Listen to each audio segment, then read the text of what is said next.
예, 오늘 함께 할 수 있어서 너무 감사하고요. 가정생활이 잘 안 되시나 봐요. 많은 분들이 오셨습니다. 예, 우리 같이 기도로 시작하겠습니다. 기도하시겠습니다. 주님 감사합니다. 아무 소망이 없던 저희들에게 귀한 천국의 소망을 허락해 주셨고 목적 없이 살아가던 헛된 인생길 너무나 좋으신 예수님을 만나 또 귀한 삶의 목적 안에서 살아갈 수 있도록 인도해 주셔서 감사합니다.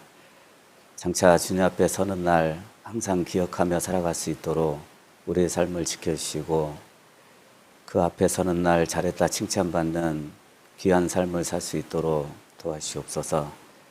주님 앞에 간절히 원하는 것은 아주 구원받지 못한 사랑하는 가족들 또 친척들에게 또 우리를 아는 모든 사람들에게 이 귀한 복음을 증거하기를 원합니다. 한 사람의 영혼도 소홀히 여기지 않고 주님께 인도할 수 있도록 우리를 귀하게 사용해 주시고 또 영혼들을 사랑하며 불쌍히 여길 수 있도록 주님의 마음으로 채우시옵소서. 오늘 특별히 우리 동계수련회 청년들 함께 모였습니다. 필요한 말씀의 은혜로 함께 해주시고 또 젊었을 때 주님의 멍에를 메고 주님을 섬길 수 있는 좋은 시간들 인도해 주셔서 감사합니다. 헛되이 보내지 않도록 우리의 삶을 지켜주시옵소서. 모든 시종을 주님께 맡기고자 합니다. 우리를 죄악 가운데서 구원해 주신 예수님의 이름으로 기도드렸습니다. 아멘. 예, 우리 성경 누가복음 2장 하나 보시죠. 우리 누가복음 2장입니다. 2장 41절부터 보겠습니다. 누가복음 2장 41절입니다. 우리 예수님에 대한 말씀인데요. 이 말씀이 딱 좋을 것 같습니다. 우리에게 우리 누가복음 2장 41절부터 52절까지인데 기억하시고 52절까지 우리 끝절까지 기억하시고 41절부터 우리 한 목소리로 같이 읽겠습니다. 그 부모가 해마다 유월절을 당하면 예루살렘으로 가더니 예수께서 12살 될 때에 저희가 이 절기의 전례를 좇아 올라갔다가 그 날들을 마치고 돌아갈 때 아이 예수는 예루살렘에 머무셨더라. 그 부모는 이를 알지 못하고 동행하는 있는 줄로 생각하고 하룻길을 간 후 친족과 아는 자 중에 찾되 만나지 못하매 찾으면서 예루살렘에 들어갔더니 사흘 후에 성전에서 만난즉 그가 선생을 앉아 저희에게 듣기도 하시며 묻기도 하시니 듣는 자가 다 그 지혜와 대답을 기이히 여기더라. 그 부모가 보고 놀라며 그 모친은 가로되 아이야 어찌하여 우리에게 이렇게 하였느냐. 보라 내 아버지와 내가 근심하여 너를 찾았노라. 예수께서 가라사대 어찌하여 나를 찾으셨나이까. 내가 내 아버지 집에 있어야 될 줄을 알지 못하셨나이까 하시니 양친이 그 하신 말씀을 깨닫지 못하더라. 예수께서 한 가지로 내려가사 나사렛에 이르러 순종하여 받드시더라.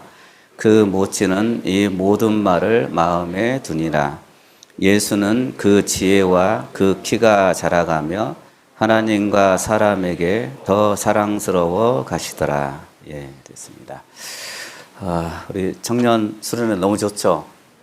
예, 말씀도 많이 듣고 아마 교재도 좀 일정이 좀 타이트하긴 한데 그래도 이럴 때 아니면 언제 우리가 모여서 이렇게 전국적으로 모여서 교제를 할 수 있겠습니까? 저도 돌이켜보면 저는 고등학교 졸업하는 시점에 구원을 받았습니다. 오늘 아마 이번 동계 때 고3 졸업하는 학생들도 꽤 많이 오셨을 거라고 생각하는데 그 나이 때 제가 구원을 받았거든요.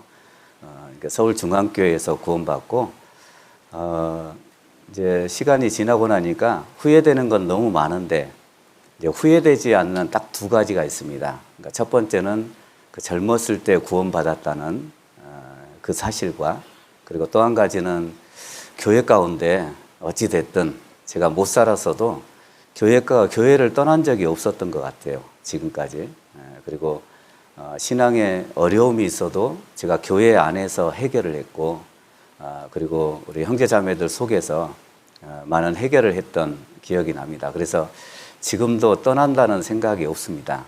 그래서 그 두 가지는 정말 잘한 것 같습니다. 그래서 우리 여기 앉아 계신 우리 청년들도 언젠간 제 나이가 될 거 아닙니까? 목사님 나이가 어떻길래요? 그거는 이제 끝나고 나서 물어보시기 바랍니다.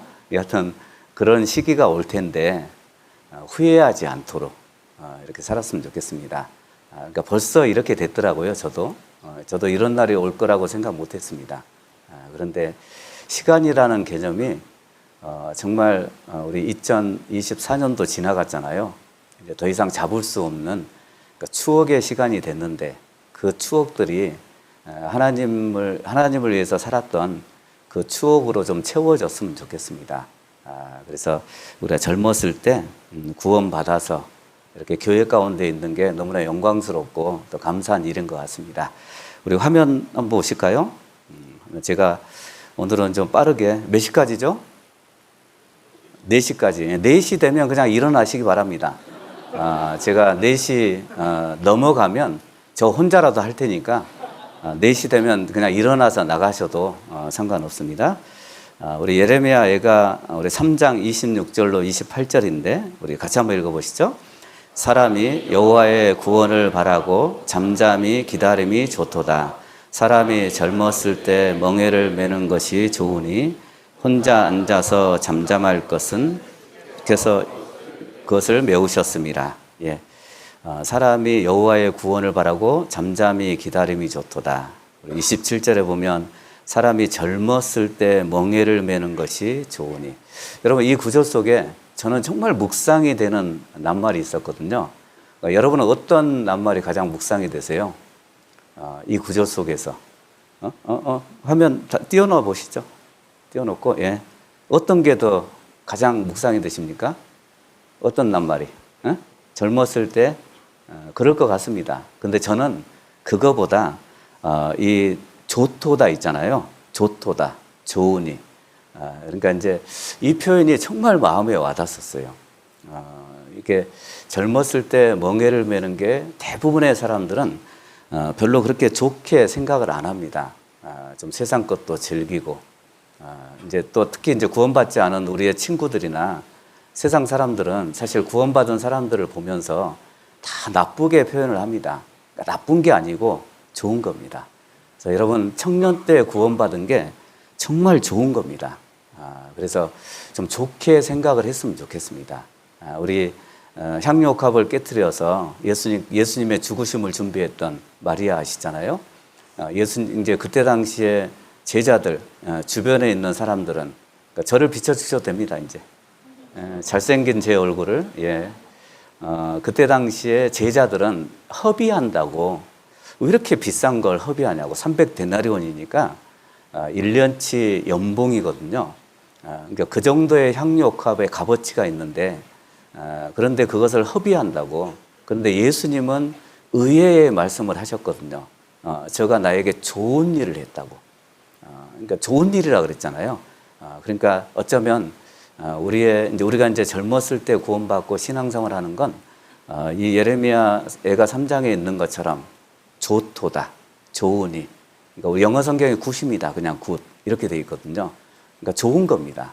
여러분 신앙생활 하는 건 나쁜 게 아닙니다. 너무 좋은 거예요. 근데 좋은 줄 모르고 사는 그리스도인들이 꽤 많이 있는 것 같습니다. 저도 돌이켜보면 너무 좋았던 것 같아요. 청년 때 구원받고 제가 35살 때 전도인이 됐거든요. 그러니까 오로지 청년의 시기를 교회 안에서만 보냈잖아요. 그러니까 너무 지나고 나니까 너무 좋더라고요. 또 목회했던 몇 군데 교회 형제자매들 만나면 너무 좋았어. 그때는 힘들어 했는데 너무 좋았다는 표현이 딱 맞는 것 같습니다. 그래서 우리 여기 계신 청년들도 이 시간을 좋은 시간으로 보냈으면 좋겠습니다. 그래서 오늘은 특별히 그리스도인의 가정생활 이렇게 정했습니다. 참 어려운 주제죠. 가정생활 말이 쉽지 사실 굉장히 어려운 주제 중에 하나입니다. 저에게 왜 가정생활이라는 주제를 주셨을까? 저도 너무 못했기 때문에 아마 주신 것 같습니다. 그런데 우리가 성경을 통해서 우리 가정생활에 대해서 같이 생각해 보고 또 중요성을 좀 알아갔으면 좋겠습니다. 이번에 테마 설교 우리 10가지 주제죠. 10가지 우리 성경 공부 방법, 구원의 확신. 잘못 오신 분은 빨리 가셔야 됩니다. 교회의 중요성과 봉사, 그리스도인의 이성관, 그리스도인의 전도생활, 그리스도인의 기도생활, 그리고 그리스도인의 가정생활, 그리고 우리 대학생들에게 필요한 균형 있는 신앙생활과 학업, 대학생 그리스도인의 백서, 그리고 그리스도인의 비전 이렇게 되어 있습니다. 가장 중요한 주제가 뭘까요? 예? 구원의 확신? 그럼 그쪽으로 가시기 바랍니다. 자, 오늘 이 시간에 여기 계신 분들에게 가장 중요한 주제는 제가 일부러 빨간색으로 해놨는데 아까 그리스도인의 뭐예요? 가정생활입니다. 그래서 오늘은 그 가정생활에 대해서 같이 생각을 해보려고 합니다. 이제 먼저 딱 제가 이제 시간이 뭐 2시간밖에 안 되니까 딱 한 가지만 말씀드리려고 합니다. 제가 화면을 띄워드리겠습니다. 자, 이 말씀을 드리려고 합니다. 자, 시작 읽어보시죠. 자, 이 한 가지만 말씀드리겠습니다. 이 한 가지가 언제 끝날지 모른다는 거 기억하시고, 나의 가정은, 제가 처음에는 우리 가정은 이렇게 했거든요. 그런데 그냥 나의 가정, 이 표현이 좀 어울릴 것 같습니다. 내 가정은 뭐라고요? 교회입니다. 근데 많은 사람들이 마치 가정을 교회처럼 생각을 안 하는 것 같습니다. 교회하고 똑같습니다. 왜냐하면 예수님도 일찍이 그 말씀을 하셨고 사도 바울도 그 말씀을 하셨습니다. 우리 에베소서 5장 한번 찾아보시겠습니다. 에베소서 5장 우리 22절부터 보시죠. 우리 에베소서 5장 22절입니다. 우리 22절부터 좀 길긴 한데 제가 읽겠습니다. 에베소서 5장 22절로 33절까지 끝절까지입니다. 제가 22절부터는 제가 읽겠습니다. 아내들이여 자기 남편에게 복종하기를 주께 하듯 하라. 이는 남편이 아내의 머리됨이 그리스도께서 교회의 머리됨과 같음이니 그가 친히 몸의 구주시니라. 그러나 교회가 그리스도에게 하듯 아내들도 범사에 그 남편에게 복종할지니라. 남편들아 아내 사랑하기를 그리스도께서 교회를 사랑하시고 위하여 자신을 주신 같이 하라. 이는 곧 물로 씻어 말씀으로 깨끗하게 하사 거룩하게 하시고 자기 앞에 영광스러운 교회로 세우사 티나 주름 잡힌 것이나 이런 것들이 없이 거룩하고 흠이 없게 하려 하심이니라. 이와 같이 남편들도 자기 아내 사랑하기를 제 몸같이 할지니 자기의 아내를 사랑하는 자는 자기를 사랑하는 것이라. 누구든지 언제든지 제 육체를 미워하지 않고 오직 양육하여 보호하기를 그리스도께서 교회를 보양함과 같이 하나니 우리는 그 몸의 지체임이니라. 우리 31절부터 33절은 우리 32절까지만 우리 같이 읽겠습니다. 이러므로 사람이 부모를 떠나 그 아내와 합하여 둘이 한 육체가 될지니 이 비밀이 크도다. 내가 그리스도와 교회에 대하여 말하노라. 자, 이 비밀이 크도다. 너무나 중요한 말씀을 하셨죠. 남편과 아내의 사이를 그냥 육신적인 사랑의 관계로만 설명하신 게 아니고 교회의 관계로 설명을 하셨습니다. 마치 남편은 그리스도처럼 그리고 아내는 교회처럼 그렇게 표현을 하신 걸 보면 어쩌면 하나님이 이 가정이라는 것을 너무나 중요하게 생각을 하셨을 것 같습니다. 최초의 조직이 뭔지 아시죠? 이 세상의 어떤 단체보다 어떤 조직보다 심지어 국가보다 위에 있는 게 교회입니다. 이제 교회가 항상 위에 있는 거 아시죠? 그래서 그 교회라는 개념을 설명하실 때 그 이러므로 사람이 부모를 떠나 그 아내와 합하여 그 둘이 한 육체가 될지라. 이게 창세기 내용이거든요. 아담과 하와를 맺어주신 사건입니다. 그리고 이 비밀이 크도다. 아주 비밀스럽게 표현을 하셨습니다. 그러니까 우리는 가정에서 교회에 대한 비밀을 알아가는 사람들입니다. 그런데 너무나 많은 사람들이 이런 관계는 생각하지 않고 그냥 가정에서는 별로 그렇게 중요하게 생각하지 않는 삶을 살아가고, 또 교회에서는 정말 어떤 뭐라 그럴까요? 좀 열심히 살아가는 모습, 너무 이선적이죠. 그러니까 우리 특히 이제 청년 때는 더 그럴 것 같습니다. 그래서 우리 아내가 남편을 공경하는 그 관계가 마치 교회가 그리스도를 공경하는 관계처럼 이렇게 설명을 해주신 건, 가정은 교회입니다. 이제 교회에 갔다 이런 게 아니에요. 가정은 작은 교회라고요. 그래서 우리 결혼할 때 두 사람이 찾아오면 또 우리 줄에 말씀할 때 뭐라고 얘기합니까? 항상 이 구절을 이야기를 합니다. 그래서 작은 교회라고, 교회의 시작이라고 이렇게 표현을 합니다. 그러니까 여러분들은 교회 안에 있는 거예요. 여기만 교회가 아니고 가정이라는 교회 안에도 있는 겁니다. 그렇기 때문에 가정을 소홀히 하지 않았으면 좋겠어요. 그리고 부모님에게도 소홀히 하지 않았으면 좋겠고, 내 가족들에게도 그렇게 쉽게 대하는 존재. 우리 교회 오면 그렇게 쉽게 안 하잖아요. 말도 쉽게 해요? 그러진 않죠. 교회 오면 짜증을 내고 괜히 까칠해지고 이러진 않죠. 근데 집에 가면 이렇게 짜증을 내고 까칠해지고, 그리고 말을 안 듣고 이럴까요? 이렇게 쭉 이렇게 뭐라 그래요? 무장이 해제될까요? 교회 와서는 그렇게 긴장을 많이 하는데 집에 가서는 무장 해제가 되잖아요. 그래서 우리의 모습이 가끔 이제 본의 안 될 때가 굉장히 많습니다. 하나님이 아담을 깊이 잠들게 해서 갈빗대를 빼서 하와를 만들어 주셨지 않습니까? 그런 것처럼 예수님의 십자가를 통해서 우리를 구원받게 해주셨습니다. 그게 교회의 모습이라고요. 그런데 아담이 표현했던 이는 내 뼈 중에 뼈고 내 살 중에 살이라고, 이 표현이 그리스도의 표현이라고요. 그러니까 우리를 향한 그런 표현입니다. 정말 내 뼈 중에 뼈고 살 중에 살이라고, 그러니까 일부분이다 그런 뜻이에요. 어쩌면 예수님은 십자가를 통해서 우리를 구원받게 해주실 때 마치 남편과 아내의 관계처럼, 그래서 그 남편과 아내의 관계, 가정이라는 개념을 우리가 좀 소홀히 여기지 않았으면 좋겠습니다. 그래서 예수님의 피값을 통해서 우리가 구원받은 사람들인데, 그래서 사도행전 20장에 보면 그 하나님이 자기 피로 사신 교회 이렇게 되어 있습니다. 그러니까 피값을 통해서 구원받게 하신 거라고요. 근데 그게 꼭 우리가 모여있는 이 교회당에 모여있는 그리스도인들만 해당되는 게 아니고 우리의 가정도 해당된다고 얘기합니다. 그래서 비밀처럼 생각을 했으면 좋겠습니다. 그래서 너무나 안타까운 건 많은 사람들이 가정에서는 별로의 모습을 보여주고 교회에서는 칭찬받는 청년이 되어 있는 거죠.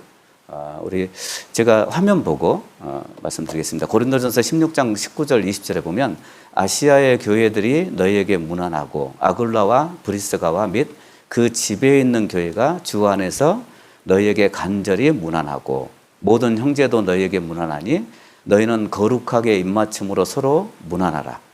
골로새서 4장 15절에 우리 같이 한번 읽어보시죠. 라오디게아에 있는 형제들과 눈바와 그 여자의 집에 있는 교회에 문안하고, 그러니까 집 안에 있는 그리스도인들을 얘기하는 거예요. 그리고 또 한 가지는 단순히 구원받은 것뿐만 아니고 거기서 뭐 했겠습니까?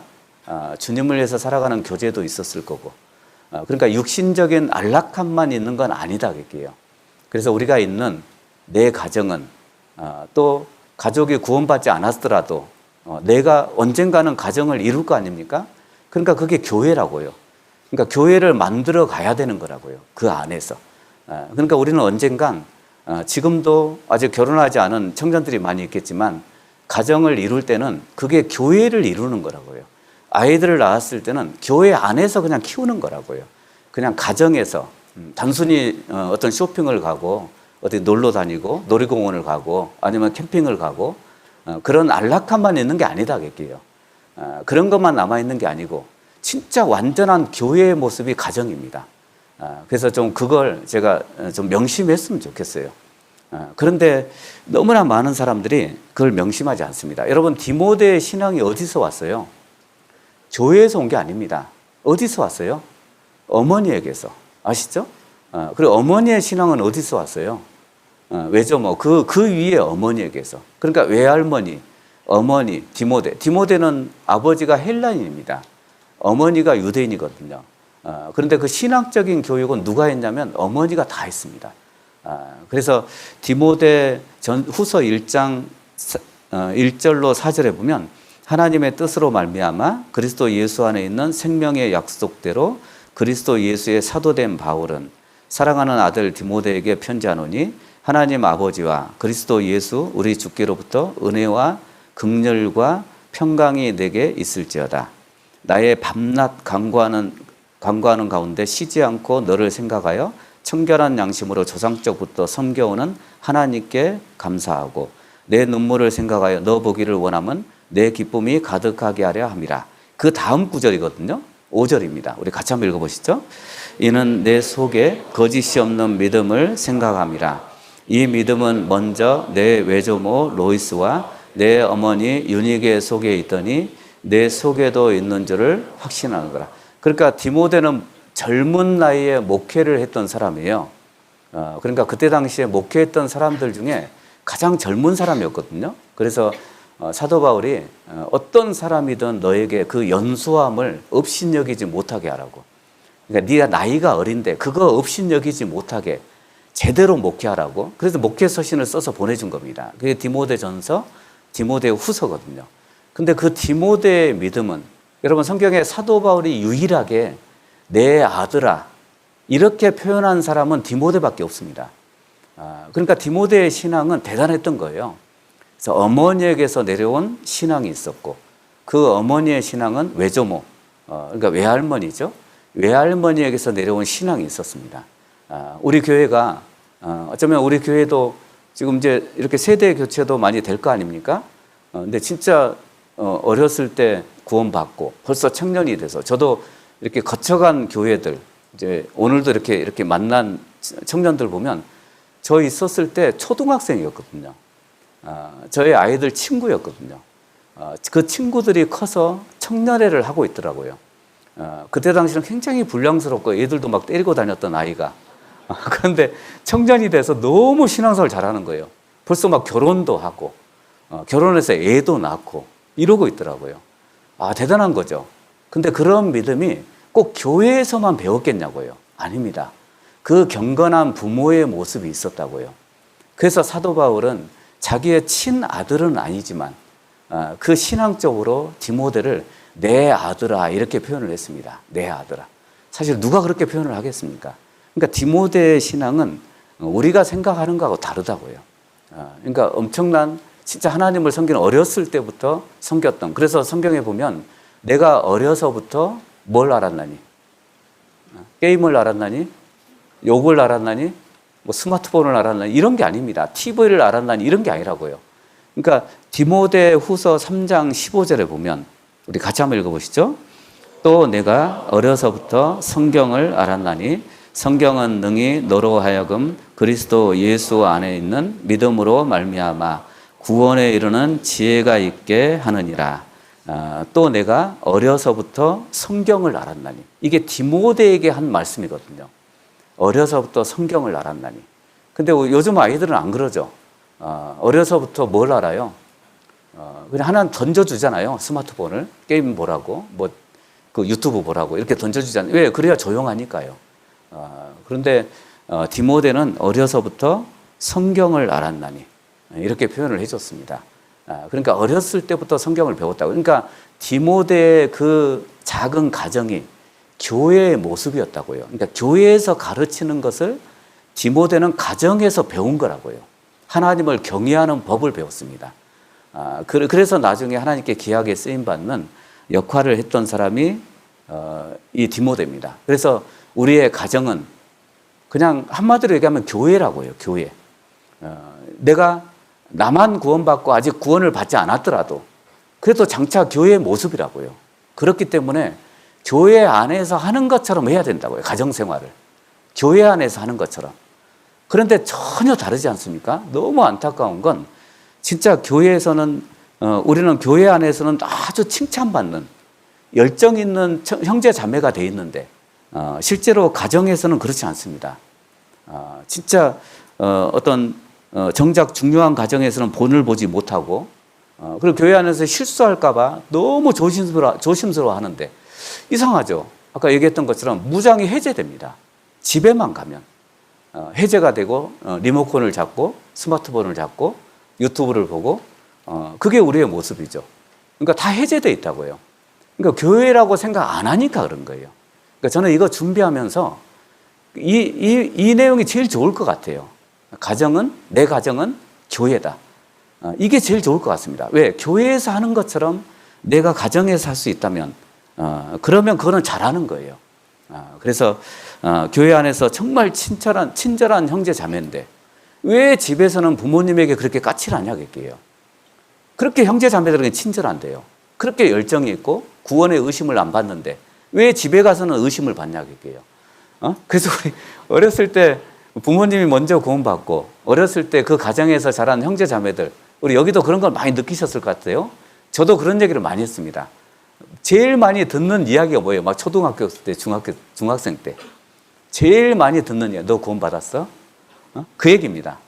그리고 너 이번에 학예 수양회 가면 상담하고 와. 다 그 얘기라고요. 그런 얘기 많이 들어보셨죠? 그러니까 왜 그럴까요? 왜 그런 얘기를 할까요? 다르니까 그런 거예요.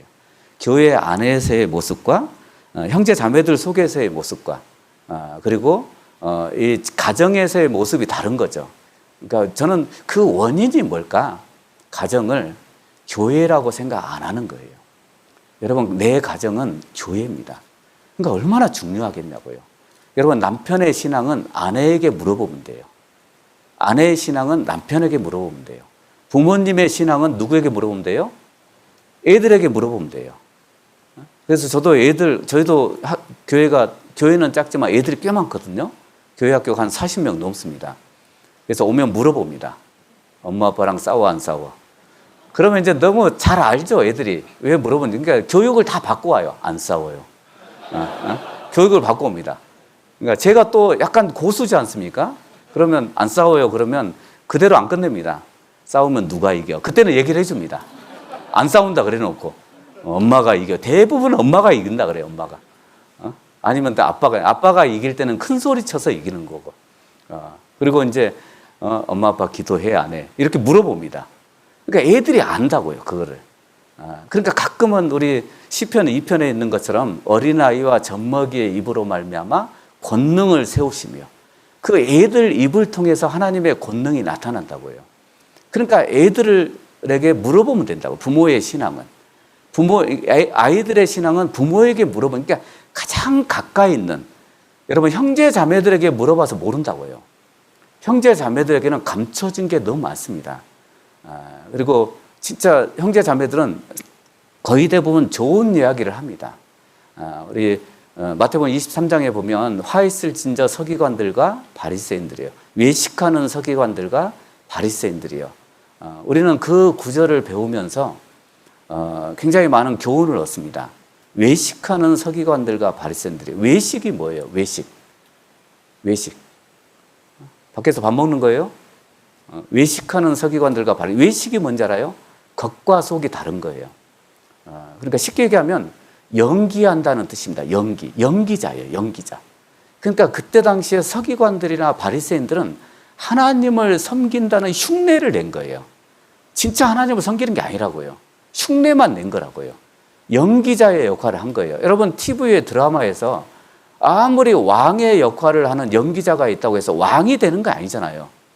그러니까 우리는 연기자가 아니라고요. 그리스도인처럼 살아가는 그런 연기자가 아니라고요. 따라서 한번 해보시죠. 나는 그리스도인이다. 그리스도인 같다가 아니라고요. 같으면 안 된다고요. 구원받은 사람들은 그리스도인이라고요. 우리는 그리스도인이라고요.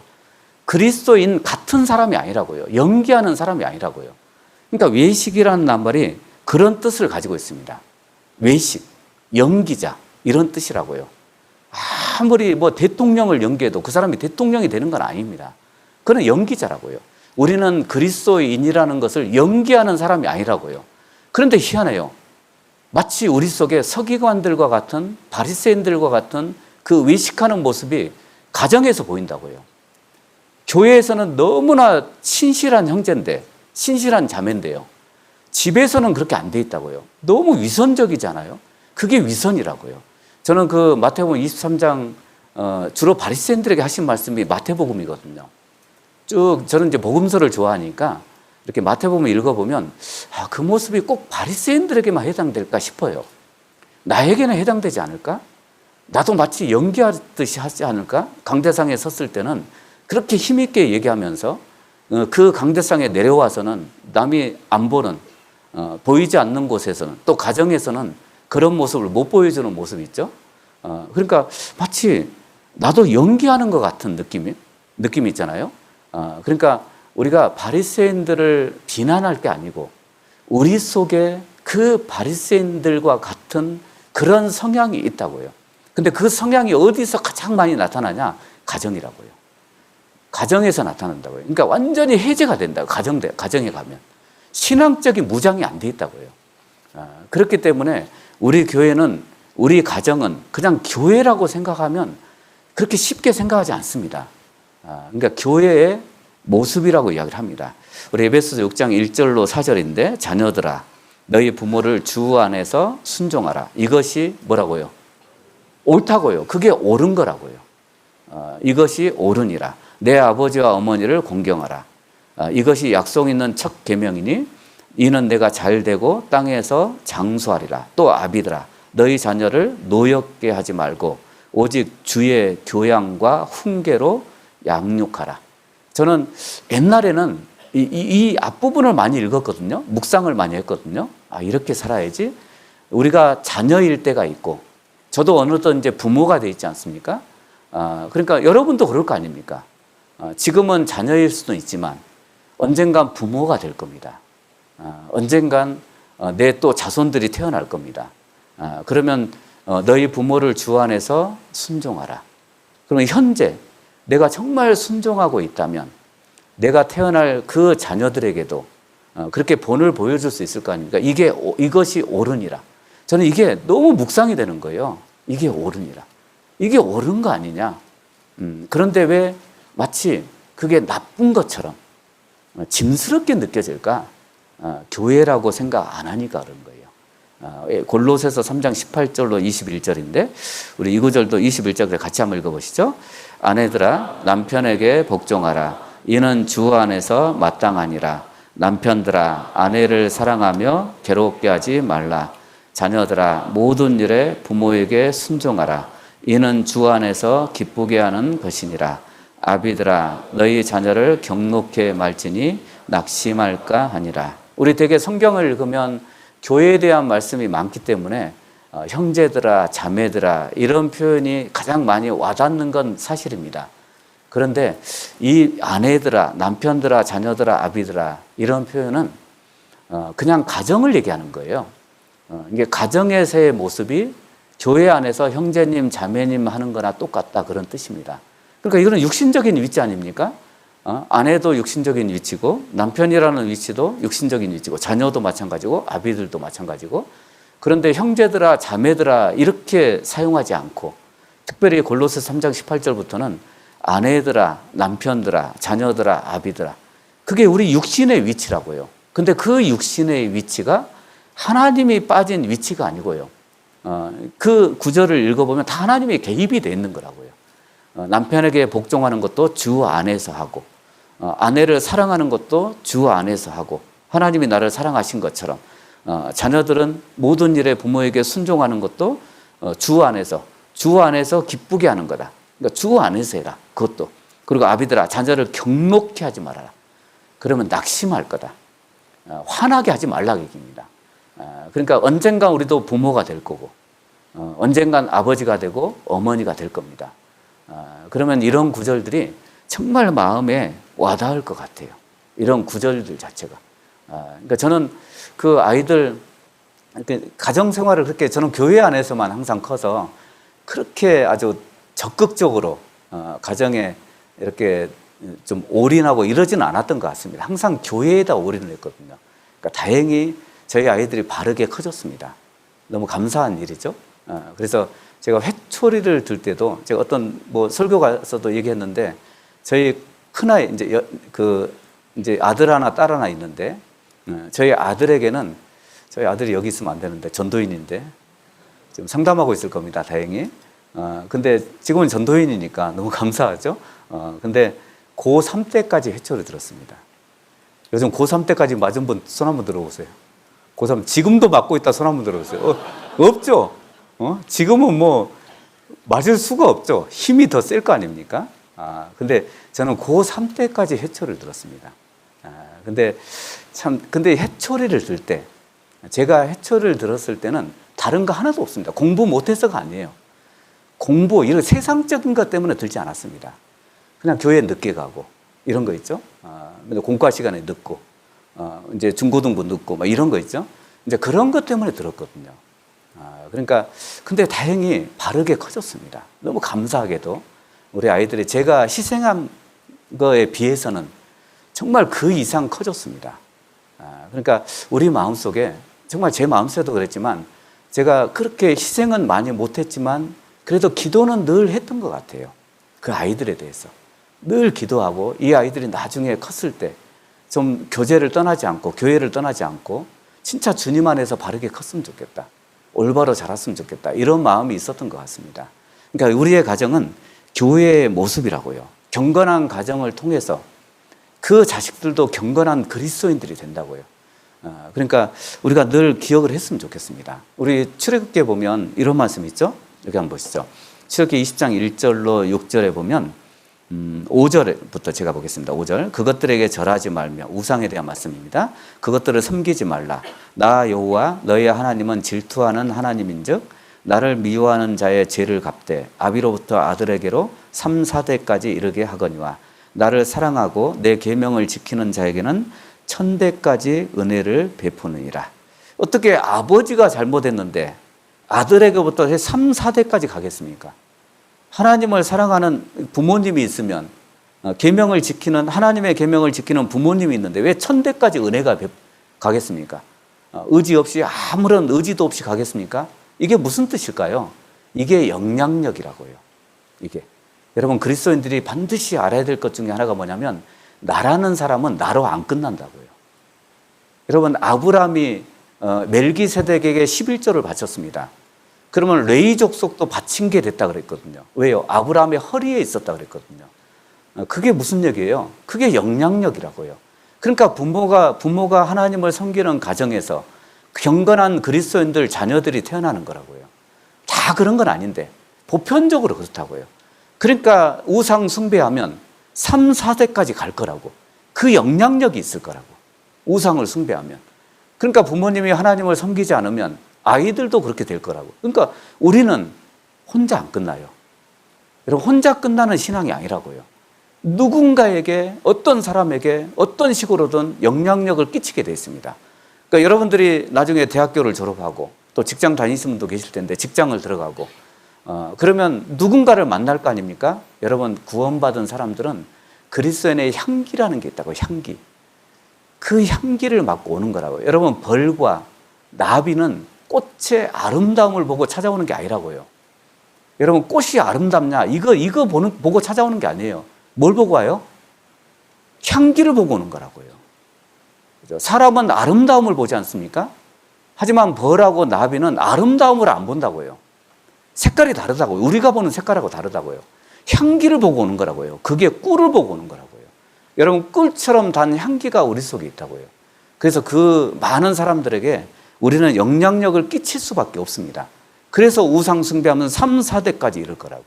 하나님을 섬기면 그게 1000대까지 은혜를 베풀어 줄 거라고.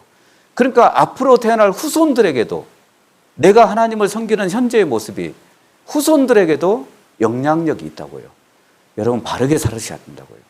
그러니까 가정에서도 마찬가지입니다. 구원받지 않은 부모님, 구원받지 않은 내 가족들, 나 혼자 구원받았어요? 괜찮습니다. 보여주면 돼요. 그 향기를 보여주면 돼요. 아름다운 겉멋을 보여주는 게 아니고요. 그 겉멋, 너 잘생겼어, 이렇게 많이 컸어, 그런데 현혹되지 말라고요. 진짜 하나님을 섬기는 내 아름다운 그 꽃이 아니라 그 향기를 보여줄 수 있는, 그리스도인의 향기를 보여줄 수 있는. 그래서 사도 바울도 나를 더 이상 괴롭게 하지 말라고. 내 몸에 예수의 흔적을 가졌다고. 그 예수의 흔적을 보여줄 수 있는 그런 모습이 되면 좋을 것 같습니다. 여러분, 성경에 우리 그 솔로몬이 죽고 나서 나라가 이렇게 두 쪽이 되지 않았겠습니까? 남유다, 북이스라엘. 그래서 남유다는 솔로몬의 아들 르호보암이 다스렸습니다. 그래서 후세 왕들은, 남유다 쪽의 왕들은 선한 왕들이 많습니다. 근데 북이스라엘의 왕들은 악한 왕들이 대부분이거든요. 근데 성경에 너무 좀 불명예스럽게 나오는 이름이 하나 있습니다. 여로보암. 아시죠? 그래서 여로보암의 죄, 여로보암의 길, 이게 나오죠. 그러니까 후세, 여로보암은 죽고 없는데 후세의 그 왕들에게, 북이스라엘 왕들에게 우상 숭배의 근원지가 여로보암이거든요. 그러니까 그게 영향력이 끼쳐진 거예요. 그래서 이런 표현이 많이 나옵니다. 여로보암의 길, 그리고 여로보암의 죄. 이 죄가 뭘까요? 길이 뭘까요? 우상 숭배를 따라갔던 길입니다. 그래서 이런 표현이 많이 나와요. 여로보암의 길로 행하며, 여로보암의 길로 행하며, 이런 표현들 있죠. 여로보암의 모든 길로 행하며, 여로보암의 죄를 쫓고. 그러니까 나머지 왕들에게 영향력을 끼쳤다고요. 그러니까 얼마나 불명예스러워요. 자기는 죽고 없는데, 죽고 딱 끝나면 잊혀질만 하잖아요. 그런데 다른 왕들을 표현할 때, 결론을 내려줄 때, 이 왕은 여로보암의 길로 행했어, 여로보암의 죄를 쫓아갔어, 이렇게 표현하는 거죠. 그러니까 너무 불명예스럽죠. 어쩌면 우리의 모습도 어떨까요? 우리의 모습. 우리가 나중에 정말 주님이 우리 시대에 오신다고는 생각하지만 혹시나 안 오시더라도 어차피 주님 앞에 설 거 아닙니까? 내가 떠난 다음에 우리는 그분처럼 살아야 돼. 진짜 그 형제님의 길로 가야 돼. 저는 이 여로보암의 길, 문후시기의 길, 내 길이다, 이깁니다. 나를 어떻게 표현할까? 내가 스쳐가는 모든 사람들, 그리고 잠깐이라도 만났던 사람들, 아니면 교회, 제가 뭐 5년이든 6년이든 있을 거 아닙니까? 그 교회 식구들에게 내가 나중에 지나갔을 때 어떤 모습으로 비춰질까? 그러니까 여로보암은 아마 굉장히 기가 따가울 것 같아요. 늘 자기 얘기를 했거든요. 그러니까 우상숭배의 근원지, 그러니까 영향력이 있었다, 이겁니다. 여러분, 우리의 영향력은 교회 안에서만 있는 게 아닙니다. 가정에서 더 크다고요. 그러니까 가정생활을 소홀히 하지 말라고요. 쉽게 생각하지 말라고요. 왜 우리 마음속에 가정을 그렇게 쉽게 생각하냐고요. 그러니까 쉬운 존재가 아니라고. 그러니까 교회처럼 생각을 했으면 좋겠습니다. 내 부모님도, 내 형제지간의 모습도, 또 친척들도 있을 거 아닙니까? 그러니까 쉬운 존재가 아니라 얘기해요. 교회의 모습이라고 생각하면 좋을 것 같습니다. 그러니까 모순되게 살지 않았으면 좋겠어요. 위선적인 모습으로 살지 않았으면 좋겠습니다. 그 가정에서도 교회처럼 해봐요. 교회에서 하는 것처럼 해보라고요. 교회에서는 그렇게 설거지 잘하잖아요. 청년들이. 집에 가서 해요? 손 하나 까딱 안 합니다. 이제 결혼하면 이제 해야죠. 당연히 해야죠. 설거지는 우리 형제들의 자존심이니까 해야죠. 그런 건 좀 해줘야 되지 않을까? 설거지는, 그죠? 청소도 좀 해주셔야 되고. 교회에서는 그렇게 화장실 청소 잘하잖아요. 집에서는 해요? 안 하시잖아요. 너무 모순되지 않아요? 여러분, 집에서 교회에서 하는 것처럼 해보시라고요. 교회에서 하는 것처럼. 왜? 거기도 교회니까. 거기도 교회 아니에요? 우리 가정도 교회 아니에요? 자, 그렇다면 우리가 나의 가정은 교회다. 그렇다면 이 교회에서 우리가 어떻게, 교회라는 가정에서 어떻게 살면 좋을까? 이런 어떤 생각을 해봤습니다. 그래서 제가 나름대로 4가지만, 하나, 둘, 셋, 4가지만 정했습니다. 첫 번째는 가정교제. 우리가 구원받은 가정이 있다면 필수입니다. 그리고 결혼을 했다면 부부끼리도 교회입니다. 여러분, 2-3 사람이 내 이름으로 모인 곳에 나도 그들 중에 있을 거라고. 그게 교회라고요. 2-3 사람이 내 이름으로, 예수님의 이름에다 자기 운명을 건 사람들인 거예요. 2-3 사람이 자기 운명을 그 이름에다 걸고 사는 거예요. 그게 누구예요? 부부예요, 부부. 우리 가정이라고요. 교회도 마찬가지지만, 형제 자매들도 마찬가지지만 우리 가정도 그런 모습이라고요. 그래서 교회에서는 교제하는데 왜 가정에서는 못하냐고 얘기해요. 참 신기하죠. 교회에서는 그렇게 찬송을 잘하는데 왜 가정에서 찬송 안 해요? 세상적인 음악을 듣고, 뭐 가요를 듣고, 이런 아이돌을 쳐다보고, 맞나? 아이돌이라 그러나? 왜 그런 거에 심취해 있냐고요.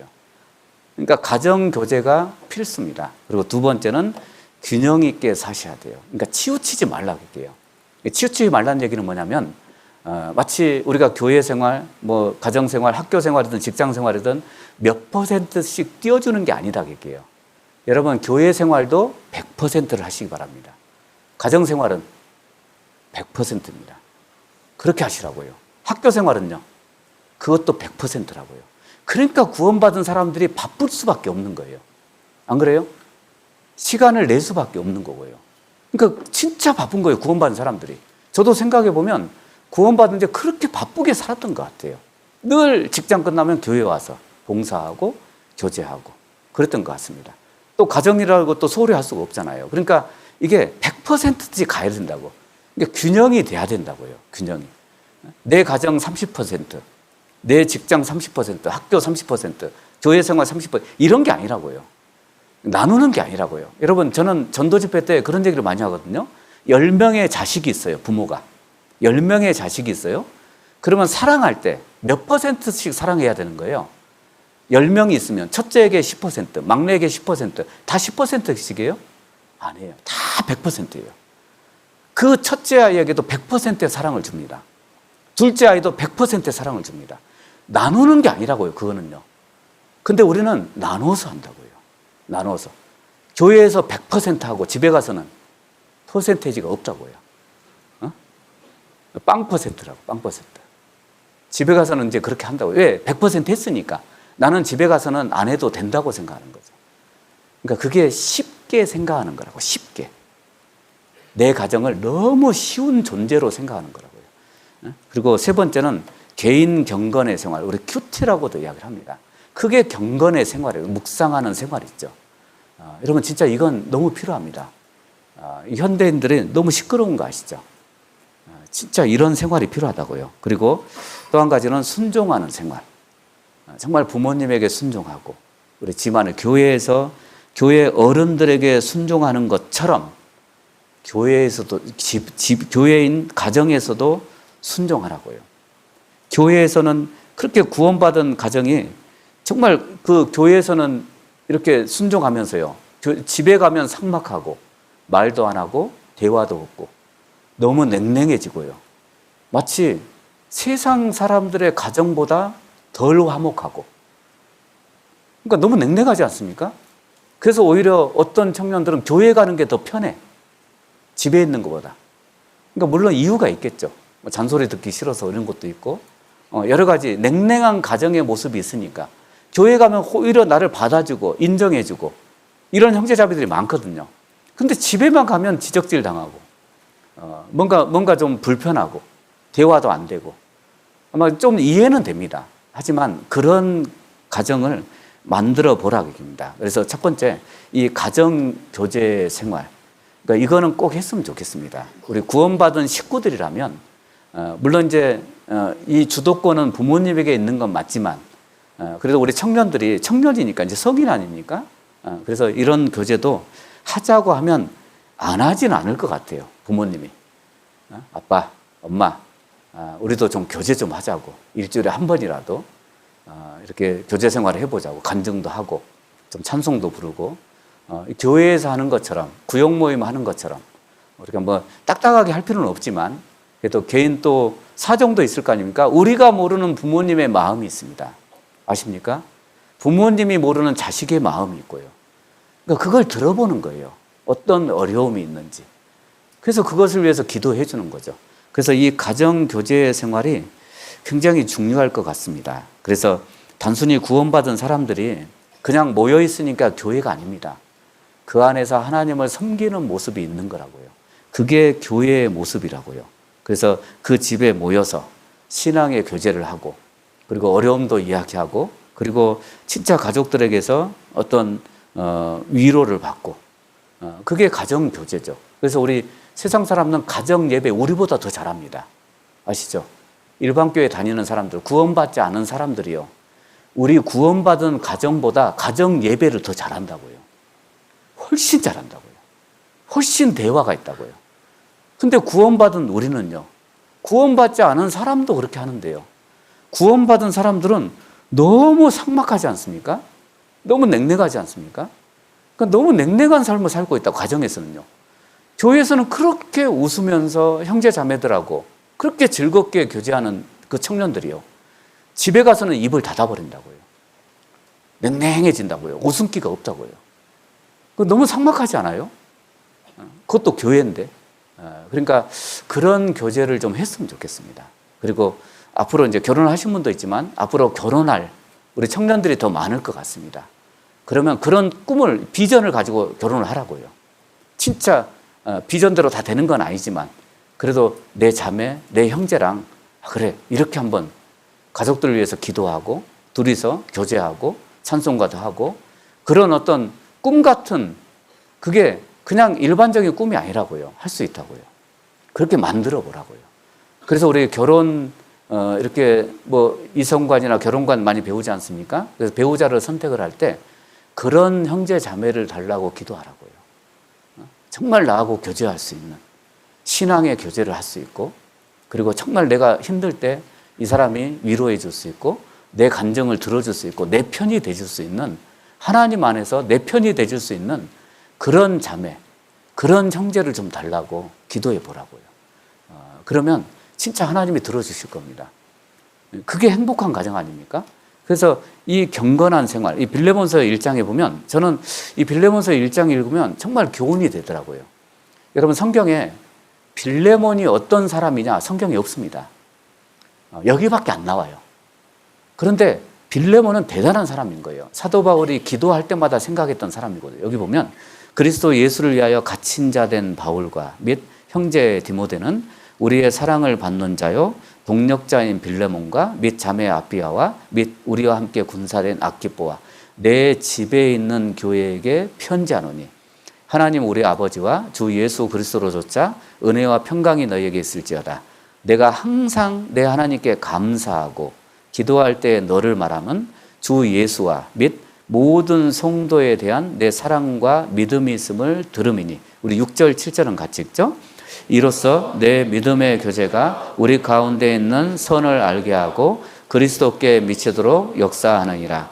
형제여, 성도들의 마음이 너로 말미암아 평안함을 얻었으니 내가 너의 사랑으로 많은 기쁨과 위로를 얻었노라. 이 구절밖에 없다고요. 빌레몬이 어떤 사람일까? 여기밖에 안 나와요. 그런데 내 집에 있는 교회, 빌레몬은 좀 잘 살았습니다. 가정을 개방을 했습니다. 그래서 형제 자매들이 거기서 교제를 했습니다. 믿음의 교제도 하고, 그리고 성도에 대한 사랑도 믿음도 그 교회, 그 가정에서 배운 거라고. 그게 교회라고요. 빌레몬이라는 가정 속에서 형제 자매들이 모여서, 물론 빌레몬의 가족도 모였겠죠. 그러니까 얼마나 가정이 중요합니까? 그래서 믿음의 교제가 있었고, 선을 알게 하고 그리스도께 밑으로 역사하고, 그리고 빌레몬의 인격도 달랐어요. 까칠한 사람이 아니라고요. 빌레몬이 평안함을 줬다고. 너로 말미암아 평안함을 얻었다고. 그러니까 모든 성도들이 너에게서 평안함을 느꼈다고. 어떠세요? 우리 형제 자매들, 우리 청년들은 정말 평안해해요? 그 형제 자매들이 나를 보면 평안하게 교제를 하냐고요. 편안하다는 뜻이 아니에요. 그러니까 쉽다는 표현이 아닙니다. 여기서 얘기하는 평안이라는 표현은 이렇게 휴식을 준다. 원문이 그렇게 되어 있습니다. 휴식을 주는 거예요. 그리고 원기를 회복시켜준다, 이런 뜻입니다. 그러니까 요즘으로 얘기하면 뭐예요? 우리 힘든 사람에게 바카스, 비타 500, 그런 존재인 거예요. 바카스 같은 존재, 비타민과 같은 존재. 우리 아이들에게 그러잖아요. 너는 나의 뭐라고요? 비타민이라고요. 비타민. 힘이 된다, 그런 뜻이에요. 그러니까 빌레몬이 그런 사람이었다고요. 여러분, 그런데 왜 가정에서는 그런 힘이 안 나냐고요. 평안한 존재가 아니냐고요. 이렇게 불편하냐고요. 가정에서는. 왜 그럴까요? 믿음의 교제가 없으니까 그래요. 믿음의 교제가 없으니까. 여기 화면 보시면 이분이 수잔나라는 분입니다. 웨슬레 아시죠? 우리 요한 웨슬레의 어머니입니다. 19명의 자녀를 낳습니다. 많이도 낳죠. 그 정도 낳아야 어디 가서 낳다 그러지 않을까? 19명의 자녀를 낳았는데 6명의 자녀는 일찍 죽었습니다. 일찍 잃었다고요. 그때 당시 이제 뭐 의료 시설도 그렇게 좋지 않고 해서. 근데 13명의 자녀를 키웠거든요. 근데 그 13명의 자녀를 지금으로 얘기하면 홈스테이를 한 거예요. 이 요한 웨슬레의 어머니가 다 키웠습니다. 그리고 진짜 요한이 얼마나 바빴겠습니까? 요즘 하나만 키워도 그렇게 힘들죠. 그런데 13명의 자녀를 키우는 게 쉬운 일이에요? 얼마나 힘들겠습니까? 그런데 그런 일화가 있습니다. 이 스잔나라는 그 요한 웨슬레의 어머니가 자녀들을 키울 때 매일마다 기도하는 시간이 1시간이 있었답니다. 1시간. 근데 희한하죠. 그때는 그 스잔나가 기도할 때, 엄마가 기도할 때는 애들이 조용했대요. 그 시간만큼은. 야, 엄마 기도해. 조용히 해. 그렇게 키운 거예요. 아이들을. 진짜 아주 시끄럽게 안 키운 거예요. 정말 하나님을 섬기는 쪽으로 키웠습니다. 그리고 제가 인터넷 찾아보니까 교육 철학이 있습니다. 철학이 뭐냐면 한 번 세운 규칙은 한치의 양보 없이 철저히 준수하고 규칙에 대한 상벌은 반드시 주어지고 그리고 모든 규칙은 실제 생활과 반드시 어떤 체계적인 연관성을 가지게끔 그렇게 키웠다고 이야기를 합니다. 그래서 근데 이렇게 엄격하게 했는데도 불구하고 마음은 그렇게 따뜻했대요. 그래서 속 썩이는 딸이 하나 있었는데 이런 이야기였어요. 너무 엄격하고 고집스러운 어머니만은 아니었대요. 근데 정말 속 썩이는 딸이 하나 있었는데 행실이 바르지 않았답니다. 그래서 그 딸에게 이제 고쳐주려고 이렇게 숯 있잖아요. 숯 아시죠? 새카만 거? 그거를 이렇게 담아서 가지고 왔습니다. 그래서 야, 이걸 껴놔라 그랬습니다. 그런데 뜨겁지 않으니까 아무 문제가 없어. 껴놔. 그러니까 딸이 뭐라 그랬냐면 엄마 뜨겁지는 않지만 손과 몸이 더러워지잖아요. 그때 스잔나가 했던 말입니다. 그래, 우리의 인생도 마찬가지야. 바르지 못한 행실은 화상 입지 않더라도 몸과 마음이 더러워지는 법이란다. 그렇게 교훈을 했더니 참 지혜롭죠. 우리도 그렇게 한번 해보세요. 한번 야, 껴안아. 뜨겁지 않아. 그런데 진짜 뜨겁지는 않지만 우리의 바르지 못한 행실은 더러워질 수는 있다. 이게요. 그러니까 자녀 교육을 너무 잘한 거예요. 그러니까 이거는 가정에서 그렇게 한 거라고요. 가정. 그래서 가족 성결 기도회가 항상 있었대요. 저녁 6시부터. 가족 성결 매일마다 했답니다. 매일마다. 그리고 주일은 절대 못 빠지게 하고요.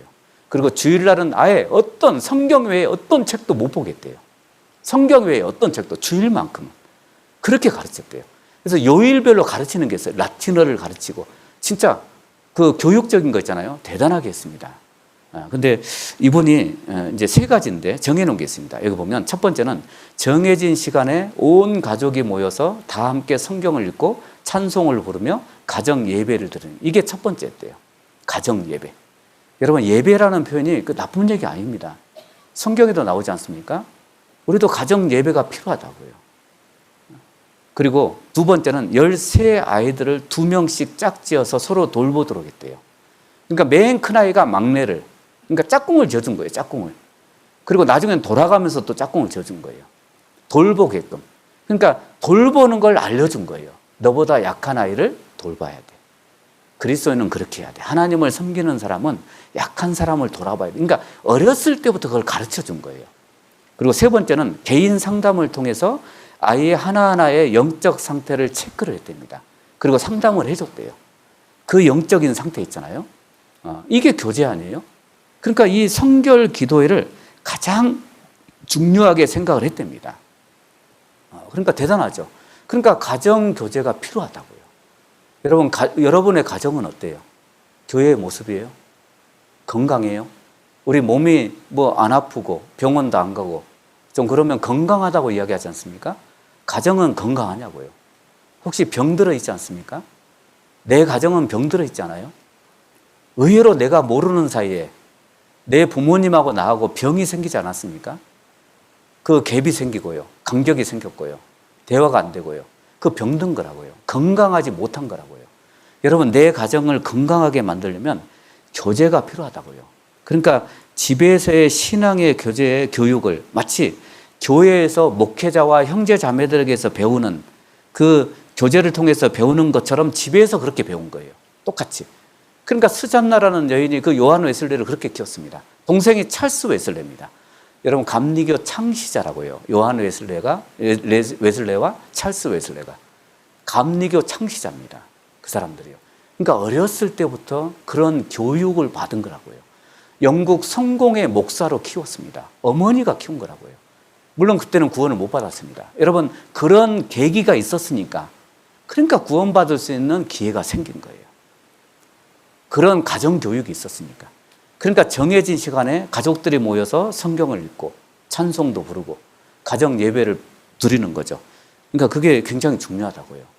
그래서 저는 이 찬송이 생각나더라고요. 나의 사랑하는 책 아시죠? 찬송가 234입니다. 234. 여기 좋죠? 여기 좋죠? 나중에 불러보세요.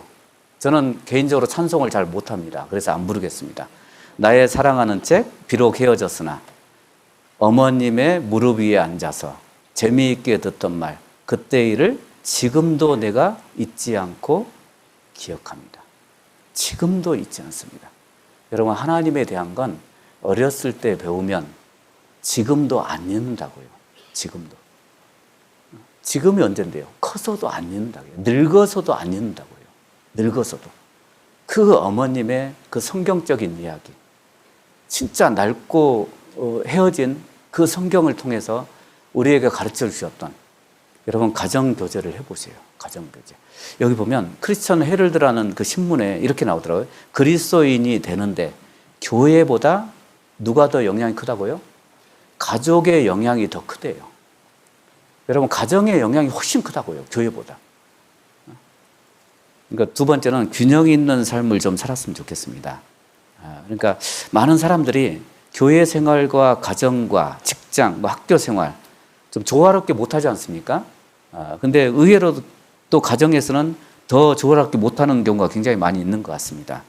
그런데 정말 근실하게 사셔야 돼요. 가정에서도. 내 맡은 일. 그래서 우리 여기 보면 잠언 22장 29절에 보면 우리 같이 한번 읽어보시죠. 내가 자기 사업에 근실한 사람을 보았느냐. 이러한 사람은 왕 앞에 설 것이요 천한 자 앞에 서지 아니하리라. 내가 자기 사업에 근실한 사람을 보았느냐. 자기 사업이 뭔데요? 꼭 우리가 뭐 사업하는 거 얘기하는 게 아니에요. 내 사업은 뭔데요? 여러분의 사업은 뭐예요? 그 청년이라는 위치, 학교 생활, 그것도 사업이고 가정에 있는 것도 사업입니다. 근실하게 하라고요. 근실하게. 왜 나머지는 근실하게 하는데 가정에서는 그렇게 근실하게 못하냐고요. 근실하게. 저는 이러한 사람은 왕 앞에 설 것이요. 왕 앞에 설 것이요. 천한 자 앞에 서지 아니하리라. 그러니까 영광스러울 거다 그게요. 여러분 우리의 가정에서의 삶이 좀 영광스러운 자리가 됐으면 좋겠습니다. 영광스러운 자리. 진짜 내 사업에 근실한 사람들. 여러분 예수님이 제자들을 택하실 때 백수를 택하신 게 아니라고요. 집에서 놀고 있는 백수들을 택해서 제자를 삼은 게 아니라고요. 다 일하는 데서 불렀다고요. 그 사업에 근실한 사람들을 불렀다고요. 백수들이 아니라고요. 근데 희한하죠? 우리 청년들이 집에 가면 백수 같아요. 그렇게 누워있잖아요. 그렇게 뒹굴고 있잖아요. 백수처럼 살잖아요. 그러니까 그런 사람을 부르시는 게 아니라고요. 그래서 마가복음 1장 16절로 20절에 보면 시몬, 베드로죠. 베드로의 형제가 안드레입니다. 베드로와 안드레 어부죠. 그리고 야고보와 그 형제 요한도 어부입니다. 바다에 금을 던지는 것을 보시고 불렀어요.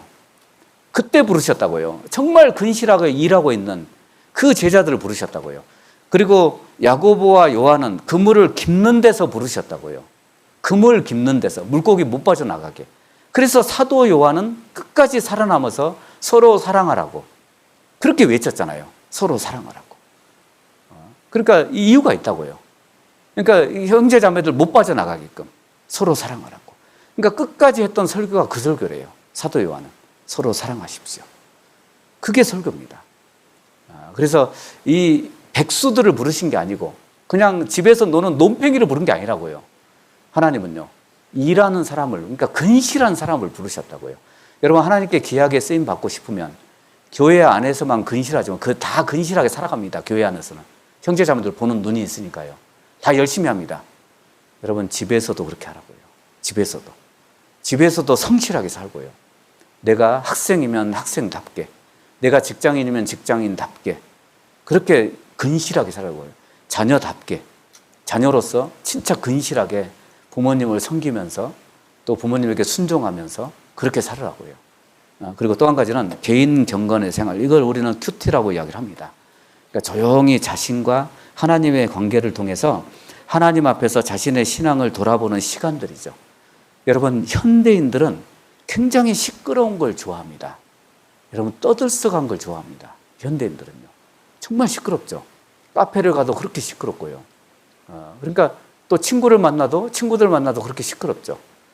근데 구원받은 사람들, 정말 조용히 생각하고 삶을 돌아보는 그런 시간들이 별로 없는 것 같아요. 마치 우리의 삶을 보면, 특히 청년들을 보면 어떤 생각이 드냐면 에서와 같은 들사람이 돼 있는 것 같아요. 에서처럼 들사람이 돼 있는 거죠. 그러니까 뭔가 진취적이고, 그러니까 누군가에 보여줘야 되고, 그리고 진짜 에서는 아시죠? 항상 짐승의 피를 접하니까 얼마나 날카로웠겠어요, 사람이요. 겉으로는 강하게 보이죠. 그러니까 겉멋이 든 거라고요, 겉멋이. 겉으로는 굉장히 강하게 보이는데 내면은요, 하나님의 것을 사모하는 마음이 없다고요.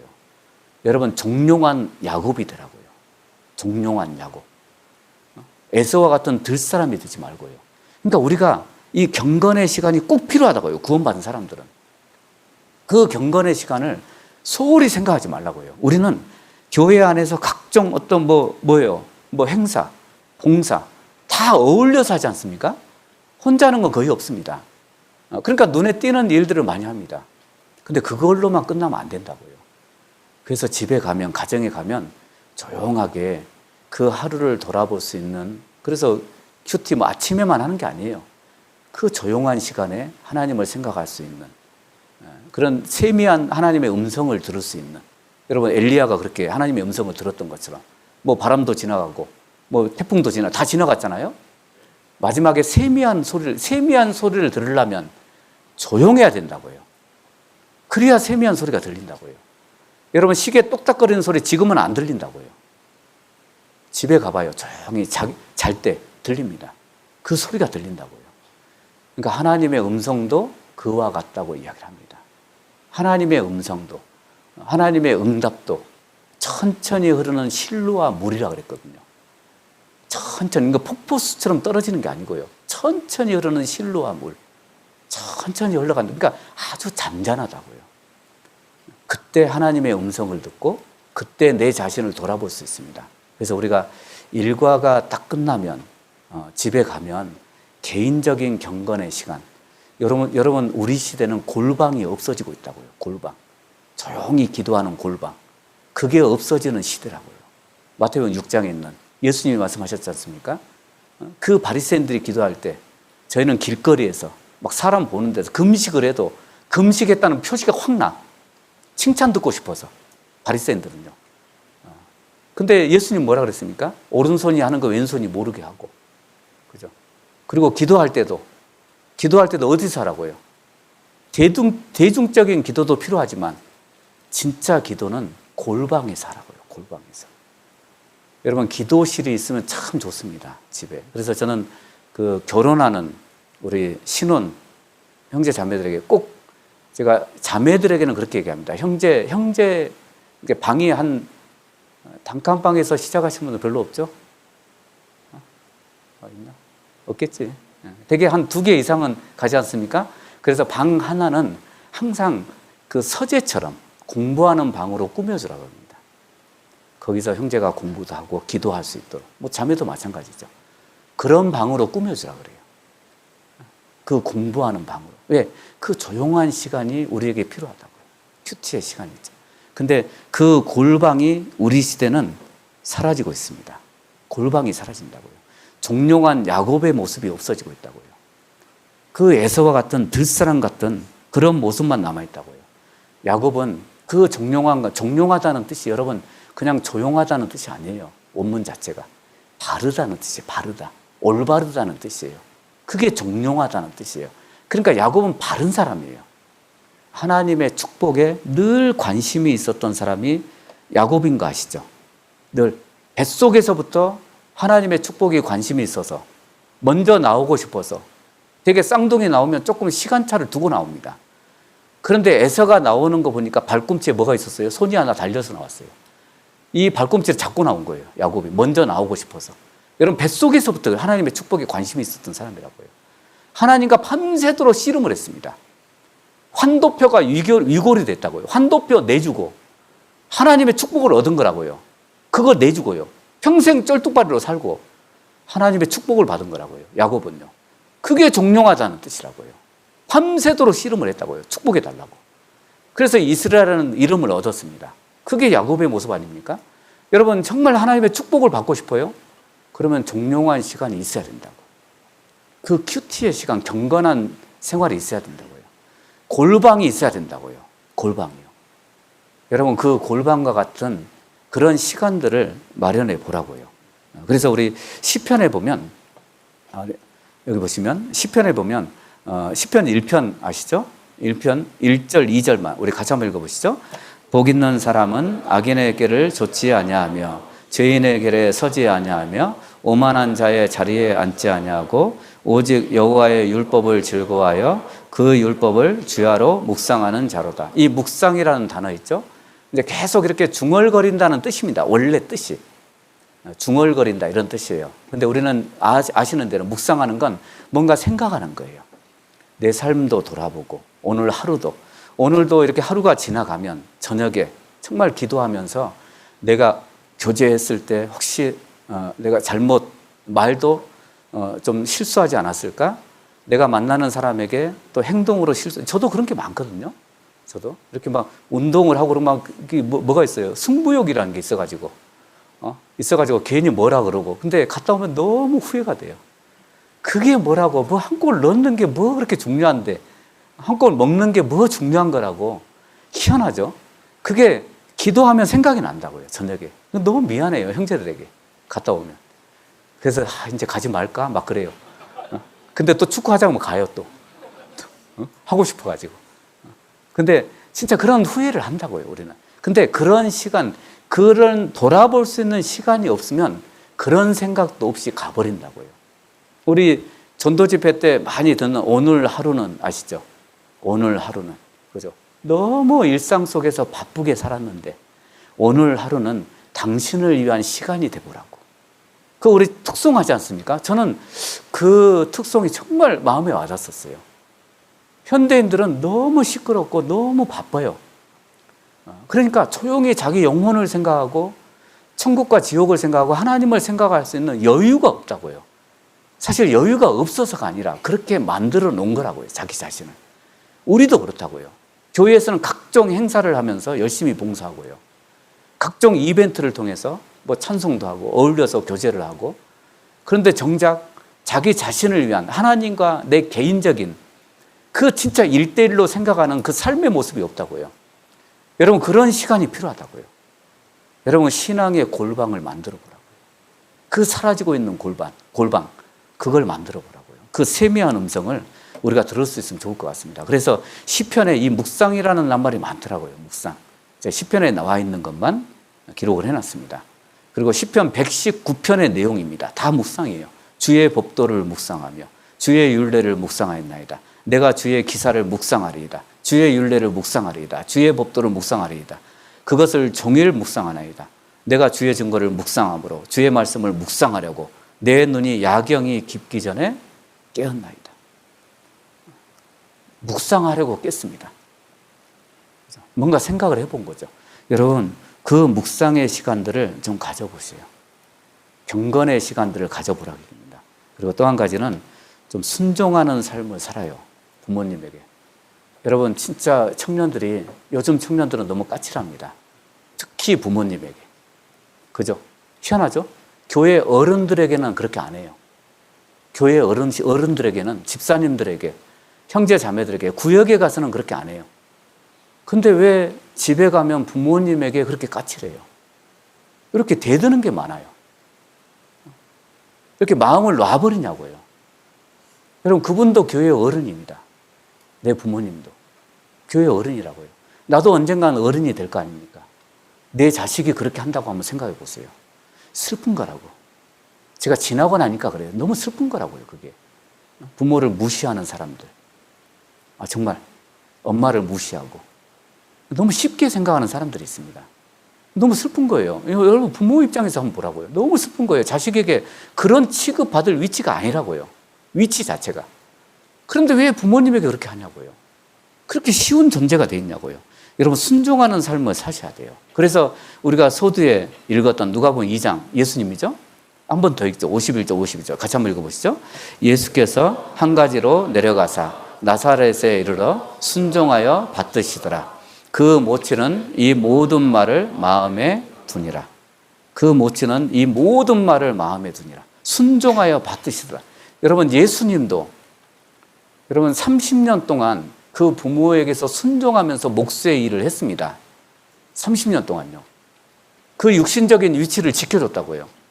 예수님은 하나님의 아들입니다. 아니 하나님입니다. 근데 그분도 육신적인 위치에서 순종을 해줬다고요. 그 요셉과 어머니 마리아에게요. 순종하여 받드시더라. 이 표현이 있죠.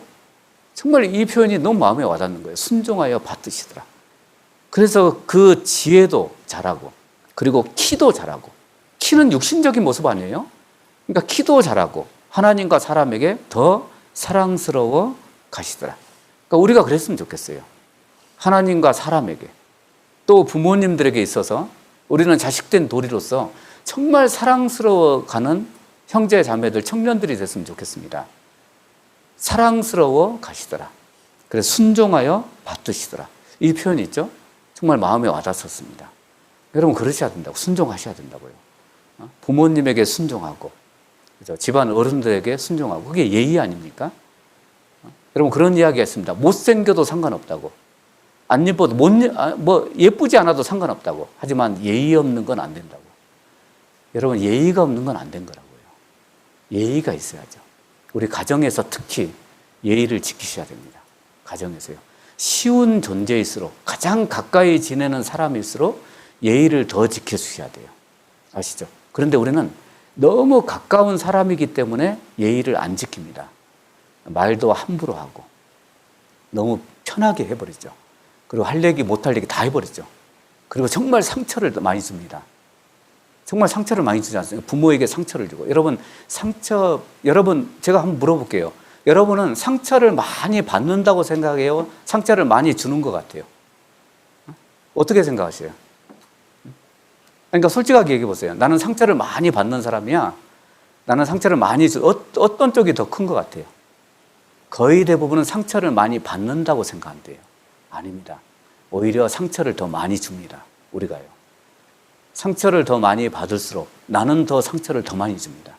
여러분 부모님에게 상처 주지 말라고요. 어찌됐든 나를 키워주신 분입니다. 어찌됐든. 그리고 진짜 그런 부모님 밑에서 태어나서 그래도 신앙을 가질 수 있고 구원받아서 너무 감사한 거예요. 그렇지 않은 청년들도 있지만 거의 대부분 그렇지 않습니까? 그리고 어렸을 때부터 신앙적인 교육을 받을 수 있다는 게 너무 감사한 거예요. 여러분 거기서 안 태어났으면요. 그 가정에서 안 태어났으면요. 저는 아버님에 대한 추억이 없습니다. 저는 진짜 구원받기 전에 아버님 그렇게 미워했습니다. 제가 1년 동안 살았거든요. 아버님 딱 1년. 제 3살 때 나가가지고 3년 동안 살았던 기억도 안 나. 3살 때 나가서 20살 때 오셨거든요. 암에 걸려서 오셨습니다. 말기 암에 걸려서. 근데 1년을 사셨는데 제가 아버지라고 안 불렀습니다. 한 번도 제 입에서 아버지 해본 적이 없습니다. 너무 미워가지고 진짜 제가 20살 때니까. 근데 병수발을 어머님이 다 하셨습니다. 어머님이요. 그리고 돌아가시고 제가 6개월 뒤에 구원받았습니다. 6개월 뒤에. 그리고 아버님이 추석 다음 날 돌아가셨거든요. 그리고 6개월 뒤에 제가 학생 집회 때 말씀을 듣고 구원을 받았어요. 여러분 딱 구원받았는데 가장 생각나는 분이 누군지 알아요? 아버지. 가장 생각나는 분이. 너무 신기했어요. 그게. 그 마음이. 그렇게 미워했거든요. 죽이고 싶도록 미웠거든요. 왜? 아버님 때문에 다 흩어져 살았거든요. 어렸을 때. 저는 막 외갓집에 맡겨 살고 막 흩어져 살았거든요. 그러니까 그걸 아니까 그 과정을 알잖아요. 그러니까 저하고 막내는 고생을 안 했습니다. 저희 형님들은 그렇게 고생을 많이 했거든요. 저 큰형님을 제가 진짜 아버지처럼 생각했습니다. 아버지가 없으니까요. 굉장히 어려워했거든요. 근데 저는 고생 안 했죠. 근데 고생한 거 알잖아요. 저 어머님도 막 막내만 데리고 전라남도 광주에서 여인숙 조그만 여인숙 얻어가지고 식당에서 일하고 큰형하고 작은형도 혼자 그 야간 대학을 다니면서 직장 다니고 저는 외갓집에 맡겨서 살고 막 이랬어요. 그러니까 그거 다 아버님 때문이라고 생각했거든요.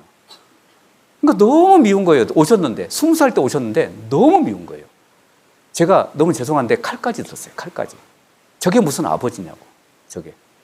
저게 무슨 아버지냐고. 칼을 진짜 벽에다 찍어놓고 도망갔습니다. 나갔습니다. 밖으로. 도저히 막 주체할 수가 없는 거예요. 마음을. 그때 20살 때니까 얼마나 그 예민합니까? 질풍노도의 시기죠. 이때가. 그래서 너무 싫은 거예요. 근데 1년 동안 살아야 돼. 집에서. 같은 집에서 살아야 돼. 아버지라고 안 불렀어요. 아예 아버지 해본 적이 없어요. 제가 구원받고 나서 하나님 아버지 하는 게 힘들었습니다. 왜? 아버지라고 해본 적이 없으니까. 근데 너무 감사했어요. 아바 아버지라는 표현이 나중에 너무 감사했어요. 그래서 구원받고 나서요. 가장 생각나는 분이 아버지였어요. 아버지. 살아 계셨으면 내가 전도했겠다. 참 신기하죠. 그 마음을 누가 주셨을까요? 하나님이 주신 거라고. 하나님이. 그 제 마음이 아니라고요. 하나님이 주신 거라고. 여러분 마음속엔 그 마음 없어요? 더군다나 우리 가정에 구원받은 부모님이다. 얼마나 감사하냐고요. 그 부모님을 아빠, 엄마라고 부를 수 있는 게 얼마나 감사하냐고요. 왜 그런 감사함이 없이 그렇게 쉽게 대하냐고요. 부모님을. 왜 이렇게 까칠해졌냐고요. 요즘 청년들이 왜 이렇게 까칠하냐고요. 왜 이렇게 강팍해져 있냐고요. 여러분 부모님께 순종하라고요. 순종하여 받드시더라. 받들으라고요. 아래로 생각하지 말고 동등한 위치로도 보지 말고요. 받들으라고요. 예수님도 그렇게 하셨다고요. 예수님도. 그래서 나의 가정은 뭐라고요? 교회라고요. 교회. 내 가정은 교회. 그리고 앞으로도 교회로 만들어 보라고요. 그런 비전을 가지고 결혼에 대한 기도도 하시라고요.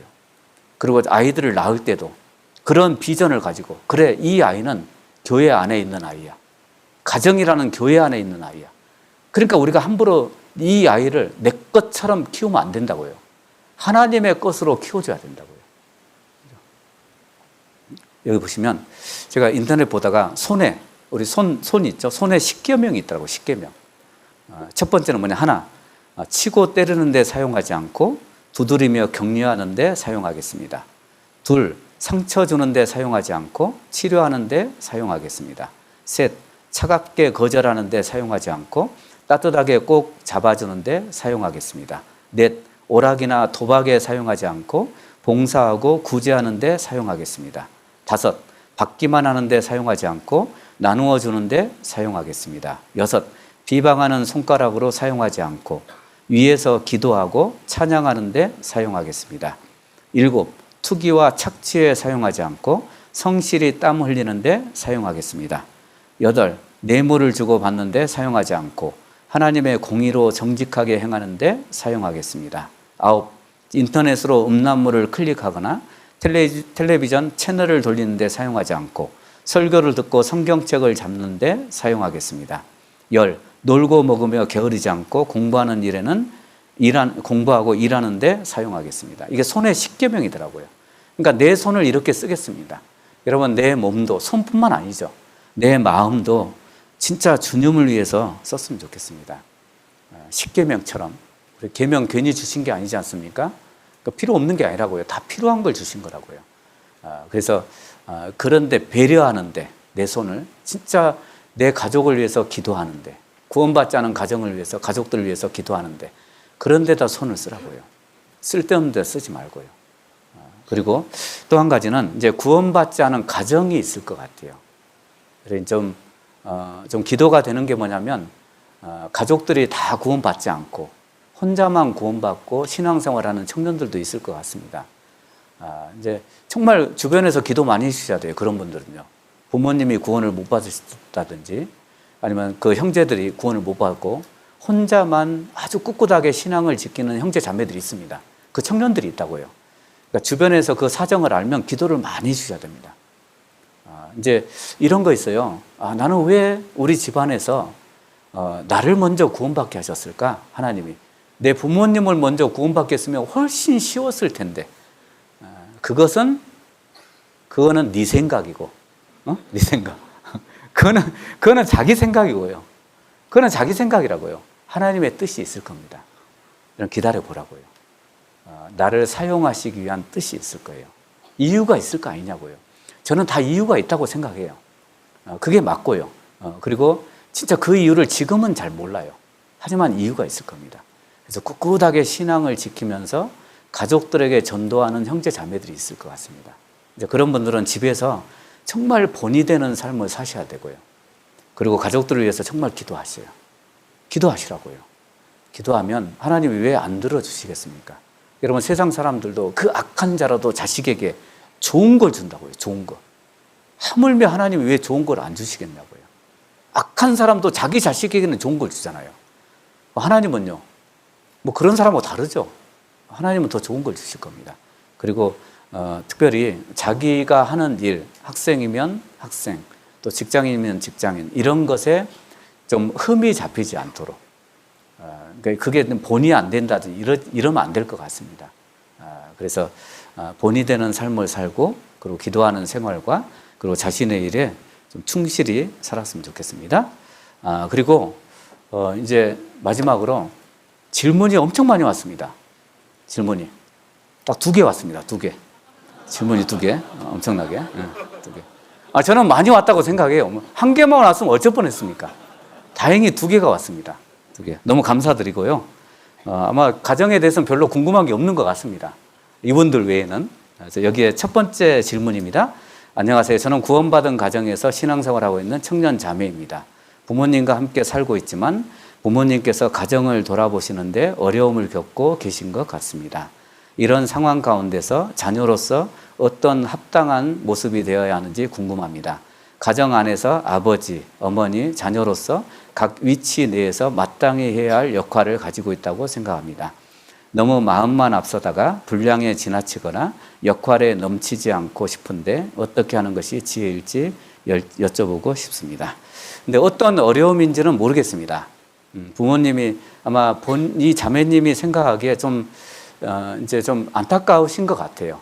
부모님을 가정을 돌아보시는데 뭐 물질적인 어려움인지 아니면 신앙적인 어려움인지 어려움이 있을 것 같습니다. 근데 진짜 저도 이제 부모긴 한데 어떤 어려움인지는 모르겠지만 각자의 위치에서 정말 져야 될 십자가가 있는 거 아시죠? 여러분, 부모님의 무게는, 삶의 무게는 우리 청년들이 생각하는 삶의 무게하고 달라요. 그러니까 다 신경 써야 됩니다. 가정도 다 돌아봐야 되고 아이들도 키워줘야 되고 어느 정도까지는 다 키워줘야 되잖아요. 그러니까 결혼할 때까지, 뭐 결혼을 했어도 사실 또 마음이 안 놓이죠. 결혼했어도요. 그 삶의 무게는 우리가 겪지 않으면 모릅니다. 그러니까 자식된 도리로서 그 위치를 대신할 수는 없지만 정말 그 어려움을 겪고 있는 부모님을 위해서 좀 기도 많이 했으면 좋겠습니다. 여러분, 좀 그 입장에 서서 가끔 얘기도 해주고, 아빠 힘들지? 엄마 힘들지? 제가 반말로 했나? 아빠 힘들죠? 우리 애들이 반말하니까 저도 반말하거든요. 응? 아빠 힘들죠? 엄마 힘들죠? 힘내세요. 제가 기도할게요. 내가 그 위치에서 해줄 수는 없지만 내가 힘이 되드릴게요. 이렇게 정말 그런 어떤 위로의 말도 이제 다행히 구원받은 식구들이니까 그런 교제가 될 것 같아요. 정말 하나님 앞에 기도하겠다고. 그래서 그 위치를 대신할 수는 없습니다. 그리고 그걸 싫어합니다, 부모님들이. 아시죠? 부모님들이 어느 정도 키울 때까지는 이 아이가 부모를 대신하는 거 싫어한다고요. 왜요? 왜 그럴까요? 그게 책임감이라고요. 그게 부모가 가진 책임감이라고요. 그걸 의무라고 생각합니다. 왜? 당연한 의무라고 생각하는 거예요. 당연한 의무고 책임감이 있기 때문에 어려워도 그냥 버티면서 가는 거라고, 부모들은. 어떻게 해서든지 이 아이가 잘 됐으면 하는 거예요. 그리고 구원받은 가정이니까 얼마나 신앙적으로 또 기도를 많이 하겠습니까? 여튼 어려움이 있는 그 모습을 보면서 자식된 도리로서 안타깝지만 부모가 져야 될 그 짐이라는 게 있다고요.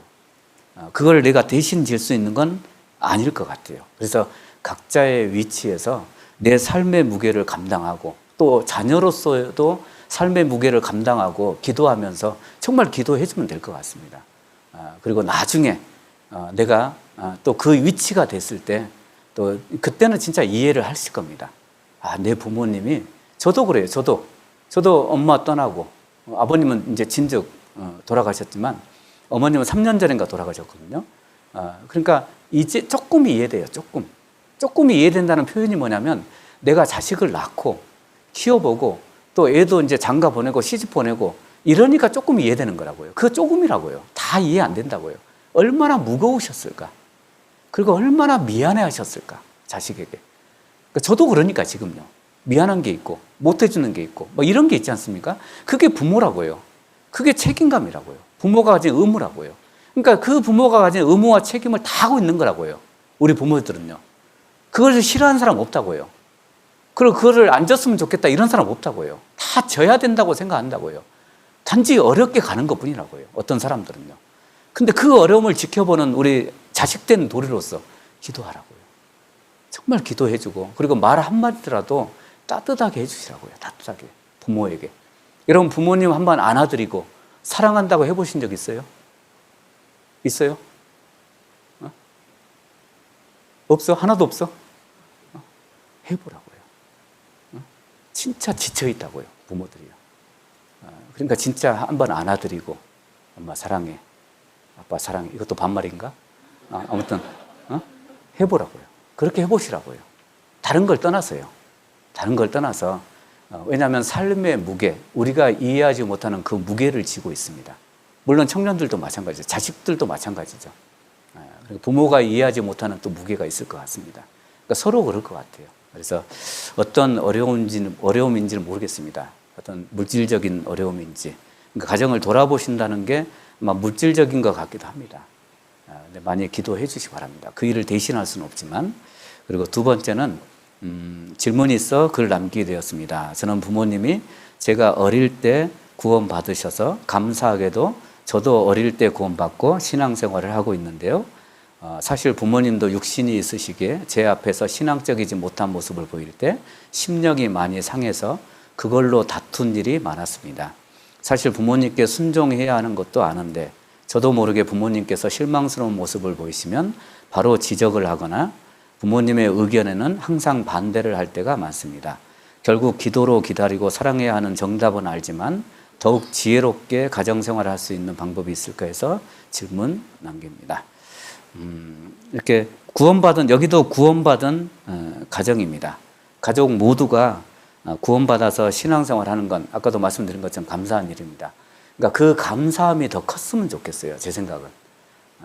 왜냐하면 구원받지 않은 가정이라고 한번 생각해 보세요. 그럼 얼마나 힘들겠습니까? 신앙생활 하는데도. 그러니까 일단은 첫 번째 감사는 그래도 우리 가족이 구원받았어. 근데 이제 이런 게 있죠. 구원받았다는 것 때문에 우리 교제도 마찬가지지만 기대감이 커집니다. 일단. 구원받지 않았으면 기대감이 없어요. 그죠? 가족들이 구원 안 받고 부모님이 구원을 안 받았으면 뭐 기대할 게 없잖아요. 오로지 기대하는 건 뭐예요? 구원 받았으면 좋겠다.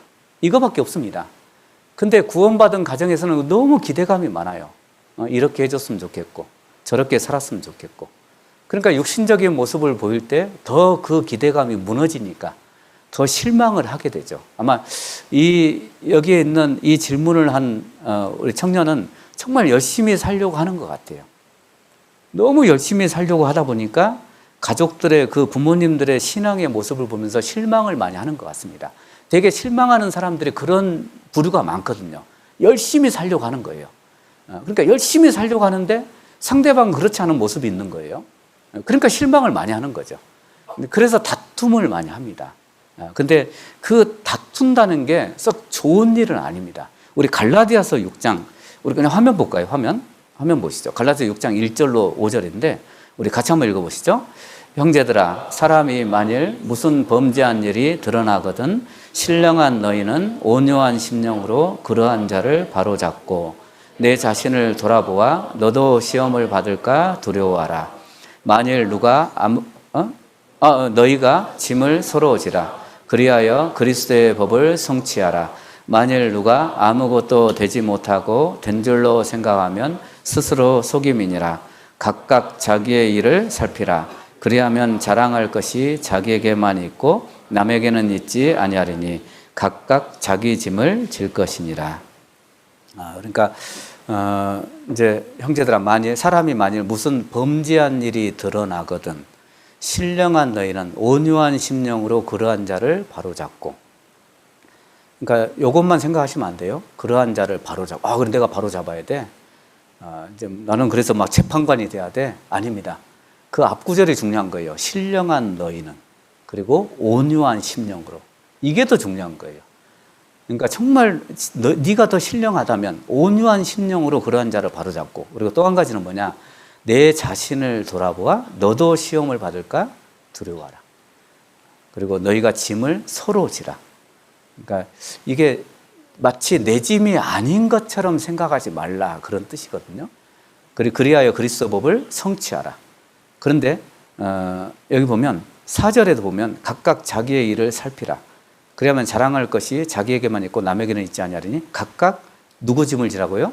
자기 짐을 질 것이냐. 참 신기하죠? 무슨 되죠?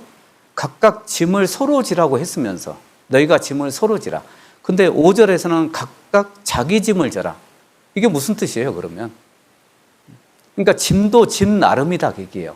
내가 져야 될 짐이 있어요. 내가 져야 될 짐이 있고, 그리고 짐이 같이 져야 될 짐이 있다, 그게요. 그런 뜻입니다.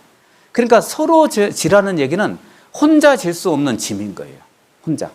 혼자 감당할 수 없는 거예요. 그거는 같이 져주라, 그게요. 근데 내가 져야 될 개인적인 짐은 내가 져야 돼. 뭐 학교를 다른 사람이 공부해 줄 수 있는 게 아니죠. 시험을 대신 봐줄 수 있는 게 아니잖아요. 그거는 내가 져야 돼요. 내가 해야 될 일이니까. 근데 같이 져야 될, 뭐 가족 전도를 한다든지 주변에 사람, 그러니까 동력해서 하지 않습니까? 그거는 같이 짐을 져줘야 돼요. 같이. 그래야지 어울려서 구원의 역사도 일어나고. 그래서 우리 가족 간에도 마찬가지인데, 혹시나 범죄한 일이, 이제 마음에 안 드는 일이 있으면 정말 하나님 앞에서 기도하고, 그리고 짐을, 이런 육신적인 모습을 보면서 내 자신도 돌아보라, 그게요. 그래서 저는 그런 생각이 들어요. 그러니까 내가 더 열심히 살면 될 것 같아요. 거기에 내 신앙을 걸지 말고. 제가 상담을 해보면 의외로 많은 사람들이 나 교회 안 가. 그러니까 교회 안 가는 이유가 뭐냐? 그 사람 때문에 교회 안 가. 뭐 이런 사람이 너무 많은 거예요. 제가 옛날에 시골에서 전도할 때도 꼭 할머니들이 교회를 안 나와요, 가끔. 가끔 안 나올 때 가서 물어보면 싸웠어. 교회 와가지고 그 식당에서 뭐 봉사하다가 싸우고, 뭐 말 한마디 앉아서 그냥 껌 씹는데 괜히 짝짝거리면서 씹다가 그 얘기 듣고 그냥 기분 상해가지고 교회 안 나오고, 뭐 그런 거 있잖아요. 뭐 전도 집회 하는데 그렇게 전화 벨소리 안 울리게 끄라고 얘기했는데 끄지도 않고, 전화가 왔는데 아들에게 전화가 왔는데 의자 밑에 가서 받고 있는 거예요. 소리 다 들리는데, 전도 집회 때. 그런다고 소리 안 들려요? 그것 때문에 누가 뭐라 그랬다고 또 교회 안 나오고. 이제 그런 분들이 의외로 많습니다. 근데 왜 그럴까요? 내가 열심히 살면 되는데 내 신앙을 여기다 걸어놓고 사는 거예요. 걸지 말아요. 여러분, 내 신앙을 부모님에게 거는 게 아니에요. 부모님은 부모님이 가야 될 신앙의 길이 있습니다. 나는 내가 가야 될 신앙의 길이 있어요. 그러니까 내가 져야 될 짐이 있고 가족 간에 져야 될 짐이 있을 것 같습니다. 그래서 저는 그 질문을 보면서 어떤 생각이 드냐면, 이렇게 뭐라 그럴까요? 기대감이 크니까 이제 실망감도 크긴 한데, 이제 누군가를 내가 판단함으로 해서 그 판단이라는 것 때문에 자기도 죄를 짓고 있는 것 같아요. 또 다른 죄를 짓고 있는 거죠. 그러니까 부모님이 잘못된 모습이 있는 건 맞지만 그걸 내가 옹호하는 게 아니라 그 잘못된 모습 때문에 내가 그것을 끌어들여서 내가 또 다른 또 판단을 하나님의 위치에서 판단하고 있는 거예요. 그러면 안 돼요. 그거 죄 짓고 있는 거예요. 나도 죄 짓고 있는 거예요. 그럴 필요는 없잖아요. 그죠? 다른 형제 자매들의 잘못된 모습을 보면서 나도 그렇게 살 거야. 나도 뭐 이성 교제 할 거야.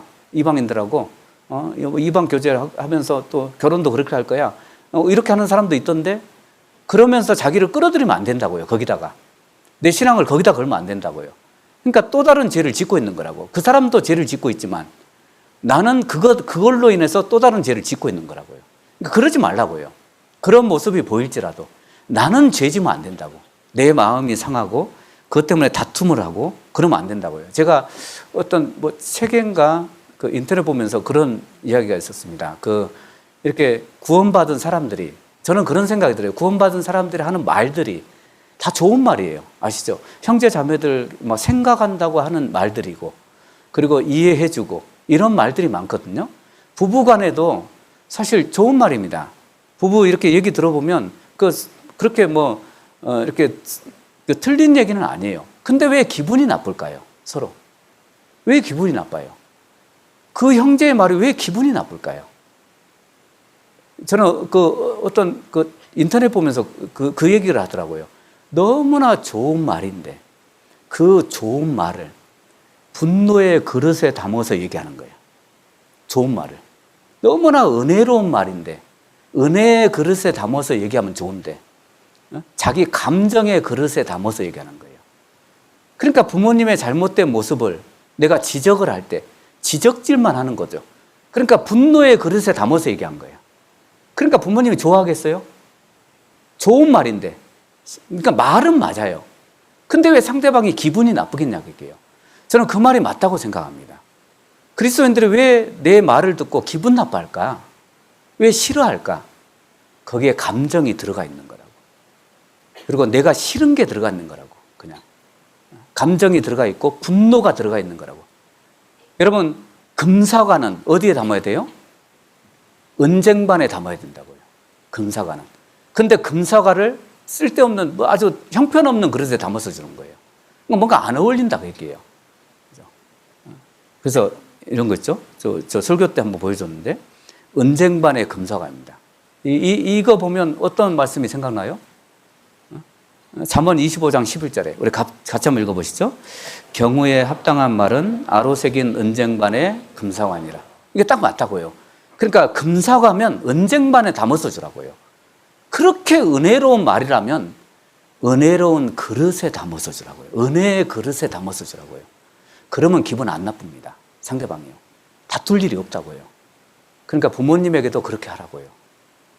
근데 나는 기분 나빠서 얘기하는 게 많다고요. 좋은 말인데. 너무 합당한 말인데도 불구하고 왜 다툼이 생기고 그냥 지적질로만 끝나냐. 내가 분노가 차 있는 거라고. 그게. 신앙생활 못한다는, 내 기준에 안 맞다는 분노가 차 있는 거라고요. 그 그릇에 담아서 준 거라고. 그러니까 서로 다툼밖에 못하는 거예요. 부부 사이도 똑같습니다. 부부 사이도. 그러니까 부부 사이도 너무 좋은 금사과인데 그 은쟁반에 못 담아주는 거예요. 그냥 분노에 차서 얘기하는 거예요. 그러니까 다투고 싸우고 이런 거죠. 그러니까 우리가 말에 대해서 좀 생각해 배울 필요가 있을 것 같고, 우리 여기 질문하신 우리 청년 얘기처럼 정말 실망스러운 모습이 있으면 지적하지 말고요. 기도해 주시고, 그리고 정말 좋은 은혜의 그릇에 담아서 얘기한다고 생각하고 얘기하면 알아듣습니다. 정말 알아듣는다고요. 부모님이. 그리고 겉으로는 그렇게 얘기해도 뒤에 가서는 알아들어요. 반성을 한다고요. 회개하고. 그리고 조금씩 달라질 겁니다. 그래서 우리 부모도 우리 자녀들을 교육하지만 자녀도 자녀의 모습을 통해서도 부모님들이 깨닫는 게 있을 겁니다. 그래서 더 열정적으로, 이렇게 성경에 보면, 이사야 성경에 보면 주의 열성을 보면 저희가 부끄러워할 거다. 그러니까 부끄러워하게 하라고요. 부끄러워하게 해야지 왜 싸우게끔 만드냐고요. 그 좋은 이야기들을. 그러니까 주의 열성을 보면 저희가 부끄러워할 거다. 얼마나 하나님이 열정적인지 이걸 알면 부끄러워할 거다. 그러니까 내 열정을 보여주라고요.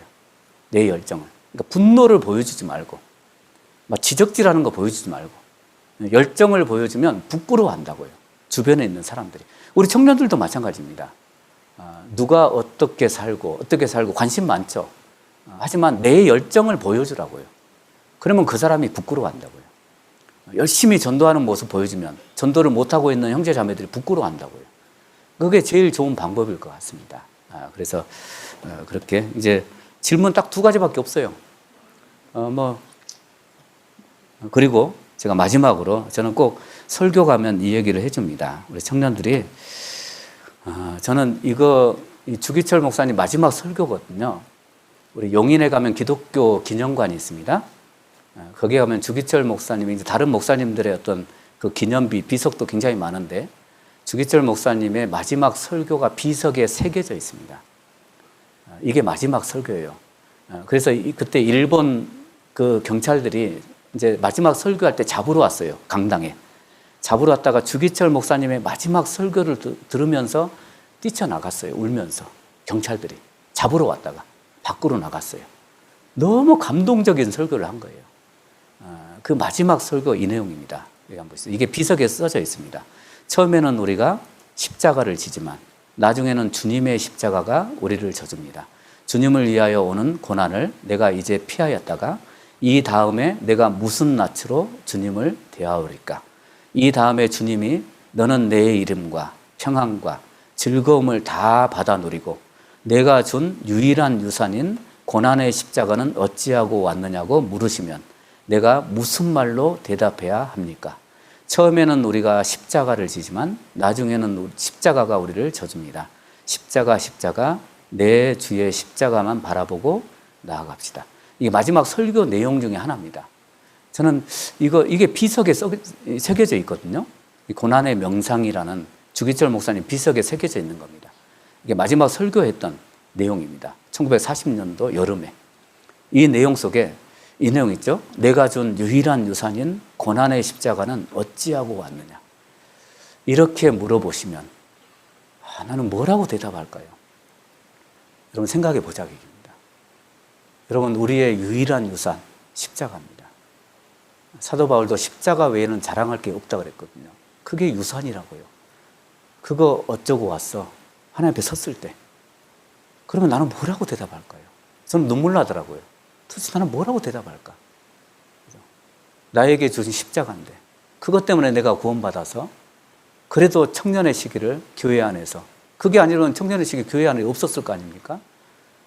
그래도 목회자가 됐고 그 십자가 때문에 내가 이 자리에 서 있는데 너 이거 어쩌고 왔어? 그 십자가 구원받았다는 것 때문에 평안과 모든 걸 즐거움을 누리고 살았으면서 그런데 유일한 십자가 이 유산 이거는 어찌하고 왔냐고. 이게 정말 마음에 와닿더라고요. 그래서 우리 청년의 시기에 여러분 헛되이 보내지 않았으면 좋겠어요. 우리의 시기를. 그리고 시간이 많다고 생각하지 않았으면 좋겠어요. 왜요? 저도 이 시기가 있었으니까요. 저도 이런 때가 올 거라고 생각 안 했습니다. 정말요. 이런 나이가 될 거라고 생각 안 했다고요. 근데 왔다고요. 지금요. 또 10년 뒤에, 20년 뒤에 여기 없습니다. 있을 거라는 보장 없습니다. 결국 지나갈 거 아닙니까? 그 고난의 십자가는 어찌하고 왔어? 넌 구원 받았다는 것 때문에 즐거움은 다 누리고 왔으면서 그거는 어찌하고 왔냐고 이렇게 물으신다면 내가 어떻게 대답해야 할까요? 그러니까 주기철 목사님도 그 얘기를 한 거라고요. 그러니까 우리도 이 고난의 십자가 우리도 지고 있습니다. 우리 가정에서도 그 십자가가 있습니다. 교회에서도 나에게 지어진 십자가가 있다고요. 그거 피하지 말라고요. 그걸 지고 사셔야 돼요. 우리는 평생 구원받았다는 거 그거 못 벗어납니다. 구원받은 가정에서 자랐다는 거 그거 못 벗어납니다. 제가 제 아이들에게도 그런 얘기를 했습니다. 애들이 어렸을 때 가장 부담스러운 게 목사 아들, 딸이야. 목사 아들, 딸. 왜요? 교회에 가면 늘 쟤는 누구 형제의 아들이 아니야. 목사님의 아들, 목사님의 딸이 돼 있는 거예요. 그러니까 얼마나 부담스럽겠습니까? 애들이요. 그러니까 너무 부담스러워요. 그러니까 지금도 어디 다른 데서 살지만 우리 아버지가 목사예요 이런 얘기 안 합니다. 식구들이 다 알아서 그렇지 애들 입으로는 그 얘기를 잘 안 한다고요. 왜? 얼마나 어렸을 때 그게 좀 부담이 됐겠습니까? 근데 제가 그런 얘기를 했습니다. 아이들에게 야 너희는 평생 목사 아들, 딸 그거 못 벗어날 거라고. 평생 못 벗어난다고. 그건 벗어날 수가 없다고. 마찬가지죠. 우리가 그리스도인이라는 이거 못 벗어납니다. 그걸 부인할 수가 없다고요. 내가 모른 척 할 수가 없다고요. 그거를요. 그 십자가를 모른 척 할 수 없다고요. 그러면 지고 가라고요. 지고. 삶의 무게도 지고 가고 나에게 맡겨진 일도 지고 가요. 학생이면 열심히 공부하고요. 직장이면 열심히 직장 다니고요. 교회에서 일을 맡았으면 봉사를 맡았으면 열심히 봉사하라고요. 그 십자가의 무게를 여러분 지고 가라고요. 왜요? 나중에 어찌하고 왔느냐 이렇게 물으시면 할 얘기가 없으면 안 될 거 아닙니까? 나 다 지고 왔습니다. 그럼 얼마나 좋겠습니까? 그래서 우리 청년의 시기 이렇게 지혜롭게 정말 하나님 앞에서 영광스럽게 보냈으면 좋겠습니다. 끝! 여기까지 하시죠. 여기까지. 좀 일찍 끝났네요, 다행히. 그래서 4시 되면 일어나셔야 되니까 끝나고 나서도 4시에 일어나셔야 돼요. 4시에. 우리 같이 기도하시겠습니다. 우리를 변함없이 사랑하시는 하나님 아버지 감사합니다. 우리를 구원받게 해주시고 또 하나님의 자녀로 삼아주셔서 감사합니다. 그 지옥의 권세에서 건져주시고 하나님 나라의 귀한 자녀로 삼아주셨습니다. 이제 천국의 소망을 갖고 살아갈 수 있도록 도와주셔서 감사합니다.